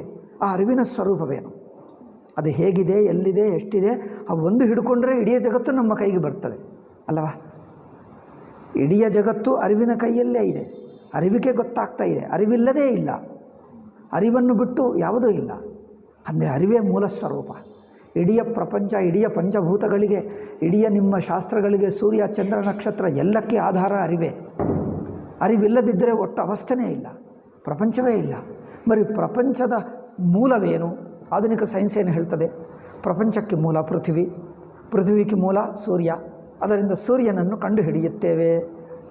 ಸೂರ್ಯನನ್ನು ಕಂಡುಹಿಡಿಯುವುದಕ್ಕೆ ಮೈಕ್ರೋಸ್ಕೋಪ್ಗಳು ಏನೋ ತುಂಬ ಮಾಡ್ತಾ ಇದ್ದಾರೆ. ಸೂರ್ಯನಲ್ಲಿ ನೋಡಿದ್ದರೆ ಮಾಯಲ ಪಕ್ಕೀರು ಪ್ರಾಣವು ರಾಮಚಿಲಕಲ ಉನ್ನದಿ ಹಾಗೆ ಇದೆ ಇವರೆಲ್ಲ ಬುದ್ಧಿ ಅಲ್ಲವೇ? ಒಂದು ಗಿಣಿ ಇರುತ್ತದಂತೆ, ಒಂದು ಮಾಯಲ ಫಕೀರಿದ್ದಾನೆ. ಮಾಯ ಅಂದರೆ ಗಾರಡಿ ಮಾಡುವ, ಗಾರಡಿ ಅಲ್ಲ ಅದು, ಈ ಕಾಲ ಗಾರಡಿ, ಅದೇನೋ ಒಂದು ಮಂತ್ರ, ಮಾಯಾ ಮಂತ್ರ ಮಾಡುವಂಥ ಮಾಟ ಹೇಳ್ತಾರೆ ನೋಡಿ. ಆ ಮಾಟ, ಕನ್ನಡದಲ್ಲಿ ಮಾಟ ಹೇಳ್ತಾರೆ. ಆ ಮಾಟ ಮಾಡುವಂಥ ಫಕೀರಿದ್ದಾನೆ. ಫಕೀರನ ಕಥೆ ನಿಮ್ಗೆ ಕೇಳಲಿಲ್ಲ ಅನಿಸುತ್ತದೆ. ಕನ್ನಡದಲ್ಲಿದೆಯಾ? ಕತೆ ಇಲ್ಲ. ಕನ್ನಡದಲ್ಲಿದೆ. ಮಾಯಾ ಫಕೀರು ಅವನ ಪ್ರಾಣ ಏನಿದೆ, ಅವರು ಎಲ್ಲರನ್ನು ಹಿಡಿದು ಹಿಂಸೆ ಮಾಡುತ್ತಿದ್ದ. ರಾಣಿಯನ್ನೇ ತಂದುಬಿಟ್ಟ. ಒಂದು 7 ರಾಜರಿರುತ್ತಾರೆ. ಆ ಹಿರಿಯ ರಾಣಿಯನ್ನೇ ನಾಯಿ ಮಾಡಿಬಿಟ್ಟು ತಂದುಬಿಟ್ಟ. ಅವನ ಮಗ ಅಂದರೆ ಆ ರಾಣಿ ಮಗ ಇವನನ್ನು ಸಾಯಿಸಬೇಕೆಂದು ಬಂದರೆ ಅವನು ಪ್ರಾಣ ಎಲ್ಲಿದೆ ಅಂದರೆ ಇವನನ್ನು ಕತ್ತಿಯಿಂದ ಕತ್ತರಿಸಿದ್ದರೂ ಇವರ ಪ್ರಾಣ ಹೋಗಲ್ಲ. ಇವರ ಪ್ರಾಣ ಗಿಣಿಯಲ್ಲಿದೆ. ಗಿಣಿ ಎಲ್ಲಿದೆ ಅಂದರೆ 7 ಸಮುದ್ರಗಳು ದಾಟಿ ಒಂದು ಮರ ಇದೆ, ಅದೇನೋ ಆ ಮರದ ಒಳಗೆ ಪೊಟರದಲ್ಲಿದೆ. ಗಿಣಿ ಇರುತ್ತದೆ, ಅದರ ಸುತ್ತು ಏನೇನೋ ಇರುತ್ತದೆ. ಹಾವುಗಳು ಭಯಂಕರ, ಅಲ್ಲಿ ಹೋದರೂ ದಾಟಕ್ಕಾಗಲ್ಲ. ಹಾವುಗಳು ಕಚ್ಚುತ್ತವೆ, ಇನ್ನೇನೋ ಇರುತ್ತವೆ, ಸಿಂಹಗಳಿರುತ್ತವೆ. ಅಷ್ಟೆಲ್ಲ ದಾಟಿ ಆ ಗಿಣಿ ಹಿಡ್ಕೊಂಡ್ರೆ ಆ ಗಿಣಿ ಒಳಗೆ ಇವರ ಪ್ರಾಣ ಇದೆ ಅಲ್ಲವೇ? ನಮ್ಮ ಪ್ರಾಣಗಳೆಲ್ಲ ICCUನಲ್ಲಿವೆ ಅಲ್ಲವೇ? ಅದೇ ಇದೆ ಗಿಣಿ. ನಮ್ಮ ಗಿಣಿ ಆಸ್ಪತ್ರೆಯಲ್ಲಿರುತ್ತವೆ, ಗಿಣಿಗಳೆಲ್ಲ ಅಲ್ಲಿರುತ್ತವೆ. ಹಾಗೆ ಅದೇನಪ್ಪ, ಪ್ರಪಂಚದ ತಿರುಳು ಅಲ್ಲಿರುತ್ತದೆ, ನಾವಲ್ಲವ? ನಮ್ಮನ್ನೇ ಮರೆತು ಹೋಗುವಂತೆ ಇದು ಏನು ವಿದ್ಯಪ್ಪ? ಆತ್ಮನನ್ನೇ ಮರೆತು ಹೋಗುವ ವಿದ್ಯೆ ಇದು. ಇದು ವಿದ್ಯಾಲಯಗಳು, ಇದು ಯೂನಿವರ್ಸಿಟಿಗಳು, ಇವರೆಲ್ಲ ಮೇಧಾವಿಗಳು. ಅಯ್ಯೋ, ಮಕ್ಕಳಿಗಿಂತ ಹೀನ, ಏನು ಅರ್ಥವಿಲ್ಲ. ಅವರು ವಿದ್ಯಾವಂತರಲ್ಲ, ಅವರೆಲ್ಲ ಮೂರ್ಖರು ಅಷ್ಟೇ. ವಿಷಯಿಯಾದ ನಮ್ಮ ಸ್ವರೂಪವಿಲ್ಲದೆ ತೋರಿಕೊಳ್ಳಲೇ ಆರದೆಂದು ಕೂಡಲೇ ಕೊಳೆಯುತ್ತೆ. ಈ ವಿಷಯಿಯಾದ ಈ ಅರಿವಿನ ಸ್ವರೂಪ ತಿಳ್ಕೊಳ್ಳದೆ ಏನು ತಿಳ್ಕೊಂಡರೂ ಅರ್ಥವಿಲ್ಲ. ಯಸ್ಮಿನ್ ವಿಜ್ಞಾತೆ ಸರ್ವಮಿದಂ ವಿಜ್ಞಾತಂ ಭವತಿ. ಏನು ತಿಳ್ಕೊಂಡ್ರೆ ಎಲ್ಲ ತಿಳಿದಂತೆ ಆಗುತ್ತದೋ ಆ ವಿಷಯವಿಲ್ಲದೆ ಏನರ್ಥ? ಓಕೆ ನೋಡಿ, ಈ ವಿಷಯಿಗೂ ಎಚ್ಚರದಲ್ಲಿ ಹೊರಗಿನ ಪ್ರಪಂಚವನ್ನು ಅರಿಯುವ ವಿಷಯಿಗೂ ಇರುವ ಒಂದು ಮುಖ್ಯ ತಾರತಮ್ಯವನ್ನು ಮೇಲೆ ತಿಳಿಸಿಕೊಟ್ಟಿರುತ್ತೇವೆ. ಎಚ್ಚರದಲ್ಲಿ ನಾವು ಯಾವುದನ್ನಾದರೂ ಅರಿಯಬೇಕಾದರೆ ನಮಗೆ ಬುದ್ಧಿಯ ಸಹಾಯ ಬೇಕು. ಅರಿವು ಎಚ್ಚರದಲ್ಲಿ ತಿಳ್ಕೊಳ್ಳಬೇಕೆಂದರೆ ಬುದ್ಧಿ ಮೂಲಕವೇ ತಿಳ್ಕೊಳ್ತಾರೆ, ಅಂತಃಕರಣ ಮೂಲಕವೇ ಬೇಕು. ಆದರೆ ಅವಸ್ಥೆಯನ್ನು ಅರಿಯುವುದಕ್ಕೆ ನಮಗೆ ಮತ್ತೇತರ ಸಹಾಯವೂ ಬೇಕಿಲ್ಲ. ಅವಸ್ಥೆ ಒಳಗಿನ ಪದಾರ್ಥಗಳು ನೋಡುವುದಕ್ಕೆ ಅಂತಃಕರಣ ಬೇಕು, ಮನಸ್ಸು ಬೇಕು, ವೃತ್ತಿ ಬೇಕು. ಒಟ್ಟವಸ್ಥೆಯನ್ನು ನೋಡಲಿಕ್ಕೆ ಅನುಭವವೇ ಸಾಕು, ವೃತ್ತಿ ಬೇಕಾಗಿಲ್ಲ. ಅದು ಅನುಭವ, ನೇರ ಅನುಭವ, ಅದು ಸಾಕ್ಷಿ ಅನುಭವ, ಒಟ್ಟಾಗೆ ನೋಡ್ತೀವಿ. ಎಚ್ಚರದಲ್ಲಿ ನಮಗೆ ಆಗುವುದು ದ್ರವ್ಯಗುಣ ಕರ್ಮಗಳ ವ್ಯತ್ಯಾಸ. ಅಂತಃಕರಣದಿಂದ ಎಚ್ಚರ ಒಳಗಿನ ಪದಾರ್ಥಗಳು ಗೊತ್ತಾಗ್ತವೆ. ಮೂರವಸ್ಥೆಗಳು ತಿಳಿಯುವುದಕ್ಕೆ ನೇರಾಗಿ ಸಾಕ್ಷಿ ಅನುಭವ ಸಾಕು. ದ್ರವ್ಯಗುಣ ಕ್ರಿಯೆಗಳು ಗೊತ್ತಾಗ್ತವೆ ಅವಸ್ಥೆ ಒಳಗೆ. ಆತ್ಮದಿಂದ ನೋಡಿದ್ದರೆ ದ್ರವ್ಯಗುಣಗಳ ವ್ಯತ್ಯಾಸವಿಲ್ಲ, ನಿರ್ವಿಕಲ್ಪ ಅನುಭವ ಇದೆ. ದ್ರವ್ಯ ಗುಣಗಳ ವ್ಯತ್ಯಾಸ ಇಲ್ಲ, ಎಲ್ಲವೂ ಒಂದೇ ನಿರ್ವಿಕಲ್ಪ ಅನುಭವ. ಎಚ್ಚರದಲ್ಲಿ ನಮಗೆ ಆಗುವುದು ದ್ರವ್ಯ ಗುಣ ಕರ್ಮ ಮುಂತಾಗಿ. ದ್ರವ್ಯ ಗುಣ ಕರ್ಮ ಸಂಬಂಧ ಇವು ತಿಳ್ಕೊಂಡರೆ ಅದು ಸವಿಕಲ್ಪ ಅನುಭವ. ಒಟ್ಟು ಅವಸ್ಥೆ ನೋಡಿದ್ದರೆ ನಿರ್ವಿಕಲ್ಪ ಅನುಭವ. ಅವಸ್ಥೆಗಳನ್ನು ನಾವು ಅರಿಯುವಾಗ ಆಗುವುದು ನಿರ್ವಿಕಲ್ಪ ಅನುಭವ. ಈ ಅನುಭವದ ಬಲದಿಂದಲೇ ನಾವು ಎಚ್ಚರ, ಕನಸು, ನಿದ್ದೆ ಎಂದು 3 ಅವಸ್ಥೆಗಳನ್ನು ನೋಡುತ್ತಿರುವವು. ಈ ಸಾಕ್ಷಿ ಅನುಭವದಿಂದಲೇ ಜಾಗೃತ್, ಸ್ವಪ್ನ, ಸುಷುಪ್ತಿ ಎಂಬ ಅನುಭವಗಳನ್ನು ನೋಡ್ತಾ ಇದ್ದೇವೆ ಎಂದು ವಿಕಲ್ಪಿಸುತ್ತಿರುವುದು ಬುದ್ಧಿಯೇ ಹೊರತು ಓಕೆ 3 ಅವಸ್ಥೆಗಳನ್ನು ನೋಡುವುದು ನಿರ್ವಿಕಲ್ಪ ಅನುಭವವಾದರೆ ಮತ್ತೆ 3 ಅವಸ್ಥೆ ಅನಿಸ್ದೇಕೆ ಅಂದರೆ ಮತ್ತೆ ಸ್ವಲ್ಪ ಮನಸ್ಸನ್ನು ತರ್ತಾ ಇದ್ದೀವಿ. ಮನಸ್ಸನ್ನು ತಂದು ಆ ನಿರ್ವಿಕಲ್ಪ ಅನುಭವವನ್ನು 3 ವಿಂಗಡಿಸಿದ್ದೀವಿ. ನಿರ್ವಿಕಲ್ಪ ಅನುಭವ ಒಂದೇ, 3 ಅವಸ್ಥೆಗಳಿಲ್ಲ, 3 ಸೇರಿಕೊಂಡು ಒಂದೇ ಅನುಭವ, 3 ಸೇರಿಸಿ ಒಂದೇ ಅನುಭವ. ಆ ಒಂದೇ ನಿರ್ವಿಕಲ್ಪ ಅನುಭವವನ್ನು 3 ವಿಂಗಡಿಸುವುದಕ್ಕೆ ಮತ್ತೆ ಎಚ್ಚರ ಮನಸ್ಸು ಅಡ್ಡಿ ಬರ್ತಾ ಇದೆ. ಎಚ್ಚರ ಮನಸ್ಸು ಬಂದು ಅವಸ್ಥೆಗಳನ್ನು ಸಾಕ್ಷಿ ಅನುಭವವನ್ನು 3 ಎಂದು ವಿಂಗಡಿಸ್ತಾ ಇದೆ. ಇಲ್ಲದಿದ್ದರೆ ಅದು ಆಗುತ್ತಿರಲಿಲ್ಲ. ಸಾಕ್ಷಿ ಅನುಭವ ಒಂದೇ ಅಷ್ಟೇ. ಆದ್ದರಿಂದ ಇಲ್ಲಿ ನೋಡಿ, ಆ ಅನುಭವದ ಬಲದಿಂದಲೇ ಎಂದು ವಿಕಲ್ಪಿಸುತ್ತಿರುವುದು ಬುದ್ಧಿಯೇ ಹೊರತು ಈ ನಿರ್ವಿಕಲ್ಪ ಅನುಭವವಲ್ಲ. ಈ 3 ಅವಸ್ಥೆಗಳನ್ನು ವಿಂಗಡಿಸಿದ್ದು ಅಂತಃಕರಣ. ನೇರ ಅದರಿಂದ ನಿರ್ವಿಕಲ್ಪ ಅನುಭವ ಆಗುತ್ತಾ ಇದೆ. ಆ ಅನುಭವವನ್ನು ಇಟ್ಟುಕೊಂಡು ಮನಸ್ಸು ಬಂದು ಅದಕ್ಕೆ ಇಂಟರ್ಪ್ರಿಟೇಷನ್ ಕೊಡ್ತದೆ, ಅದಕ್ಕೆ ವ್ಯಾಖ್ಯಾನ ಮಾಡ್ತದೆ, ಮಾಡಿ 3 ಎಂದು ಹೇಳಿಬಿಡ್ತದೆ. ಇನ್ನು ಅಂತಃಕರಣ ಬಂತು. ನಿಮ್ಮ ಬಾಯಿ ಬೇಡ, ನೇರಾಗಿ ಸಾಕ್ಷಿ ನೋಡಲಿ, ಸಾಕ್ಷಿಗೆ ಬಿಡು. ಸಾಕ್ಷಿ ಅನುಭವ ಏನಾಗ್ತದೆ ನೇರಾಗಿ ನೋಡಲಿ, ನೀವು ಮಧ್ಯದಲ್ಲಿ ಬರಬೇಡ. ಅಂತಃಕರಣ ಬಂದು ಅದನ್ನು 3 ಎಂದು ಹೇಳಿಬಿಡ್ತದೆ. ಅದು ಆದ್ದರಿಂದ ಎಚ್ಚರ, ಕನಸು, ನಿದ್ರೆಗಳಿಗೆ ಪರಸ್ಪರ ಸಂಬಂಧವಿಲ್ಲವೆಂದು ಹೇಳುವುದಕ್ಕೂ ನಮಗೆ ಈ ಅನುಭವವೇ ಆಧಾರ. ಈ 3 ಅವಸ್ಥೆಗಳು 3 ಅಲ್ಲ, ಅದರಿಂದ 3ಕ್ಕೆ ಸಂಬಂಧವಿಲ್ಲ. 3 ಎಂಬುವುದು ತಪ್ಪು. ಆ 3 ಎಂದಿಟ್ಕೊಳ್ಳುವುದು 3ಕ್ಕೆ ಸಂಬಂಧ ಎಂದಿಟ್ಕೊಳ್ಳುವುದು 2 ಎಚ್ಚರ ದೃಷ್ಟಿ. ಇದು ಬಿಟ್ಟರೆ ನೇರಾಗಿ ಸಾಕ್ಷಿ ಅನ್ನುವ ದೃಷ್ಟಿ 3 ಇಲ್ಲ, 3ಕ್ಕೆ ಸಂಬಂಧ ಇಲ್ಲ. 3 ಅವಸ್ಥೆಗಳು ಬಂದರು ಹೋದರು ಒಂದೇ ರೂಪದಲ್ಲಿದ್ದುಕೊಂಡು ಎಲ್ಲವನ್ನೂ ನೇರವಾಗಿ 3 ಅವಸ್ಥೆಗಳು ಇದ್ದರೂ ಹೋಗ್ತಾ ಇದ್ದರೂ ಅರಿವು ಗೊತ್ತಾಗ್ತದೆ ಅಷ್ಟೇ. ವ್ಯತ್ಯಾಸ ಗೊತ್ತಾಗಲ್ಲ, ಎಲ್ಲವೂ ಗೊತ್ತಾಗ್ತಾ ಇದೆ ಅಷ್ಟೇ, ಅರಿವಿರುತ್ತದೆ. ಆದ್ದರಿಂದ ನೇರವಾಗಿ ತನ್ನ ಸ್ವರೂಪವಾದ ಅನುಭವದಿಂದಲೇ ನೋಡಿ ಅರಿಯುತ್ತಿರುವ ಈ ನಮ್ಮ ಸ್ವರೂಪಕ್ಕೆ ವೇದಾಂತಿಗಳು ಸಾಕ್ಷಿ ಎಂದು ಹೆಸರಿಟ್ಟರು. ಸಾಕ್ಷಿ ಎಂಬ ಹೆಸರನ್ನು ಕೊಟ್ಟಿರುತ್ತಾರೆ. ಅವಸ್ಥಾತ್ರಯ ದೃಷ್ಟಿಯನ್ನು ಅವಲಂಬಿಸಿರುವ ವೇದಾಂತಿಗಳಲ್ಲದೆ ಮತ್ತೆ ಯಾರೂ ತಮ್ಮ ಶಾಸ್ತ್ರಗಳಲ್ಲಿ ಸಾಕ್ಷಿಯ ಸ್ವರೂಪವನ್ನು ಈ ರೀತಿಯಿಂದ ಪ್ರತಿಪಾದಿಸಲಿಲ್ಲ. ಸಾಕ್ಷಿ ಅನುಭವವನ್ನು ಇಟ್ಟುಕೊಂಡು ಆ ಪ್ರಪಂಚವನ್ನು, ಜೀವನವನ್ನು ಪರಿಶೀಲನೆ ಮಾಡುವುದು, ಪರೀಕ್ಷೆ ಮಾಡುವುದು ವೇದಾಂತಿಗಳು ಬಿಟ್ಟು ಯಾರೆಲ್ಲ ಯಾವ ಸೈನ್ಸು ಮಾಡಲಿಲ್ಲ, ಯಾವ ಸೈಕಾಲಜಿ, ಯಾವ ಪ್ರಪಂಚದಲ್ಲಿ ಯಾವ ಸಬ್ಜೆಕ್ಟು ಗೊತ್ತಿಲ್ಲ. ಅವರು ಎಲ್ಲರೂ ಸಾಕ್ಷಿ ದೃಷ್ಟಿಯೇ ಗೊತ್ತಿಲ್ಲ ಅವರಿಗೆ, ಅದವರ ವಿದ್ಯೆ. ಈ ಸಾಕ್ಷಿಯ ಆಧಾರದಿಂದ ವೇದಾಂತಿಗಳು ಯಾವ ಯಾವ ತೀರ್ಮಾನಗಳನ್ನು ಮಾಡಿಕೊಂಡಿರುವುದೆಂಬುದನ್ನು ಮುಂದಿನ ಕಿರಣದಲ್ಲಿ ತಿಳಿಸುವವು. ಆಯಿತು, ಈ ವಿಷಯ ಮುಗಿತದೆ. 43ನೇದು ಆಯಿತು, ಅಂದರೆ 5 ಮೆಟ್ಟಿಲುಗಳಾಯಿತು. ಈ ಕಾರಣ ಇದೇನೆಂದರೆ ಅವಸ್ಥಾತ್ರಯ ವಿವೇಕದಿಂದ ಆಗುವ ತೀರ್ಮಾನಗಳು ಯಾವುದು. ಅವಸ್ಥಾತ್ರಯ ವಿವೇಕ ಮೊದಲು ಅವಸ್ಥಾತ್ರಯ ವಿವೇಕವೇ ಮಾಡಬೇಕು ಎಂದು ಶುರು ಮಾಡಿದ. ಓಕೆ, ನಮ್ಮ ಎಲ್ಲ ಅವಸ್ಥೆಗಳನ್ನೇ ವಿಚಾರ ಮಾಡಬೇಕು. ಅದಕ್ಕೆ 5 ಹೆಗ್ಗುರುತುಗಳು ಹೇಳಿದ್ದಾರೆ.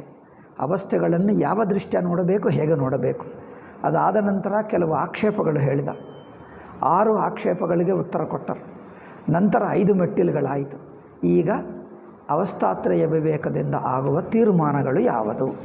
ತೀರ್ಮಾನಗಳು ಹೇಳಿಬಿಟ್ಟರೆ ಈ ಮೊದಲನೇ ಚಾಪ್ಟರ್ ಮುಗಿಯುತ್ತದೆ. ಆವಾಗ ಸತ್ತು, ಚಿತ್ತು, ಆನಂದ ಎಂದು ಮತ್ತೆ ಶುರು ಮಾಡ್ತಾರೆ. ಸತ್ ಅಂದರೆ ಏನು, ಸತ್ತು ಕುರಿತಿನ ವಿಚಾರ, ಚಿತ್ತು ಕುರಿತಿನ ವಿಚಾರ, ಮತ್ತು ಆನಂದ ಕುರಿತಿನ ವಿಚಾರ. ಈಗ ಅವಸ್ಥಾತ್ರಯ ಕುರಿತು ಇನ್ನೂ ಆಳವಾದ ವಿಚಾರ. ಇದು ಮೊದಲು ಸ್ಥೂಲವಾಗಿ ಮೇಲೆ ಮೇಲೆ ಅವಸ್ಥಾತ್ರಯ ವಿಚಾರ. ಇದಾದ ನಂತರ ಅವಸ್ಥೆಗಳ ಒಂದೊಂದು ಅವಸ್ಥಾ ವಿಚಾರದಿಂದ ಸತ್ಸ್ವರೂಪ, ಚಿತ್ಸ್ವರೂಪ, ಆನಂದ ಸ್ವರೂಪ ಎನ್ನುವುದಕ್ಕೆ ಮುಂದಿನದು. ಅದು ಇನ್ನೂ ಆಳವಾದ ಹೋಗುತ್ತದೆ. ಆಯಿತಾ? ಸೊ ಇದು 43ನೇದು ಆಯಿತು. ನೆಕ್ಸ್ಟು 44ನೇದು ಓದಬೇಕು. ಸದ್ರೂಪ. ಸತ್ ಅಂದರೆ ಏನು, ಆ ಸದ್ರೂಪವನ್ನು ನಾಳೆ ಹೇಳೋಣ. ಓಂ ಶಾಂತಿ ಶಾಂತಿ ಶಾಂತಿ. ಹರಿ ಓಂ ಶ್ರೀ ಗುರುಭ್ಯೋ ನಮಃ. ಹರಿ ಓಂ ತತ್ಸತ್.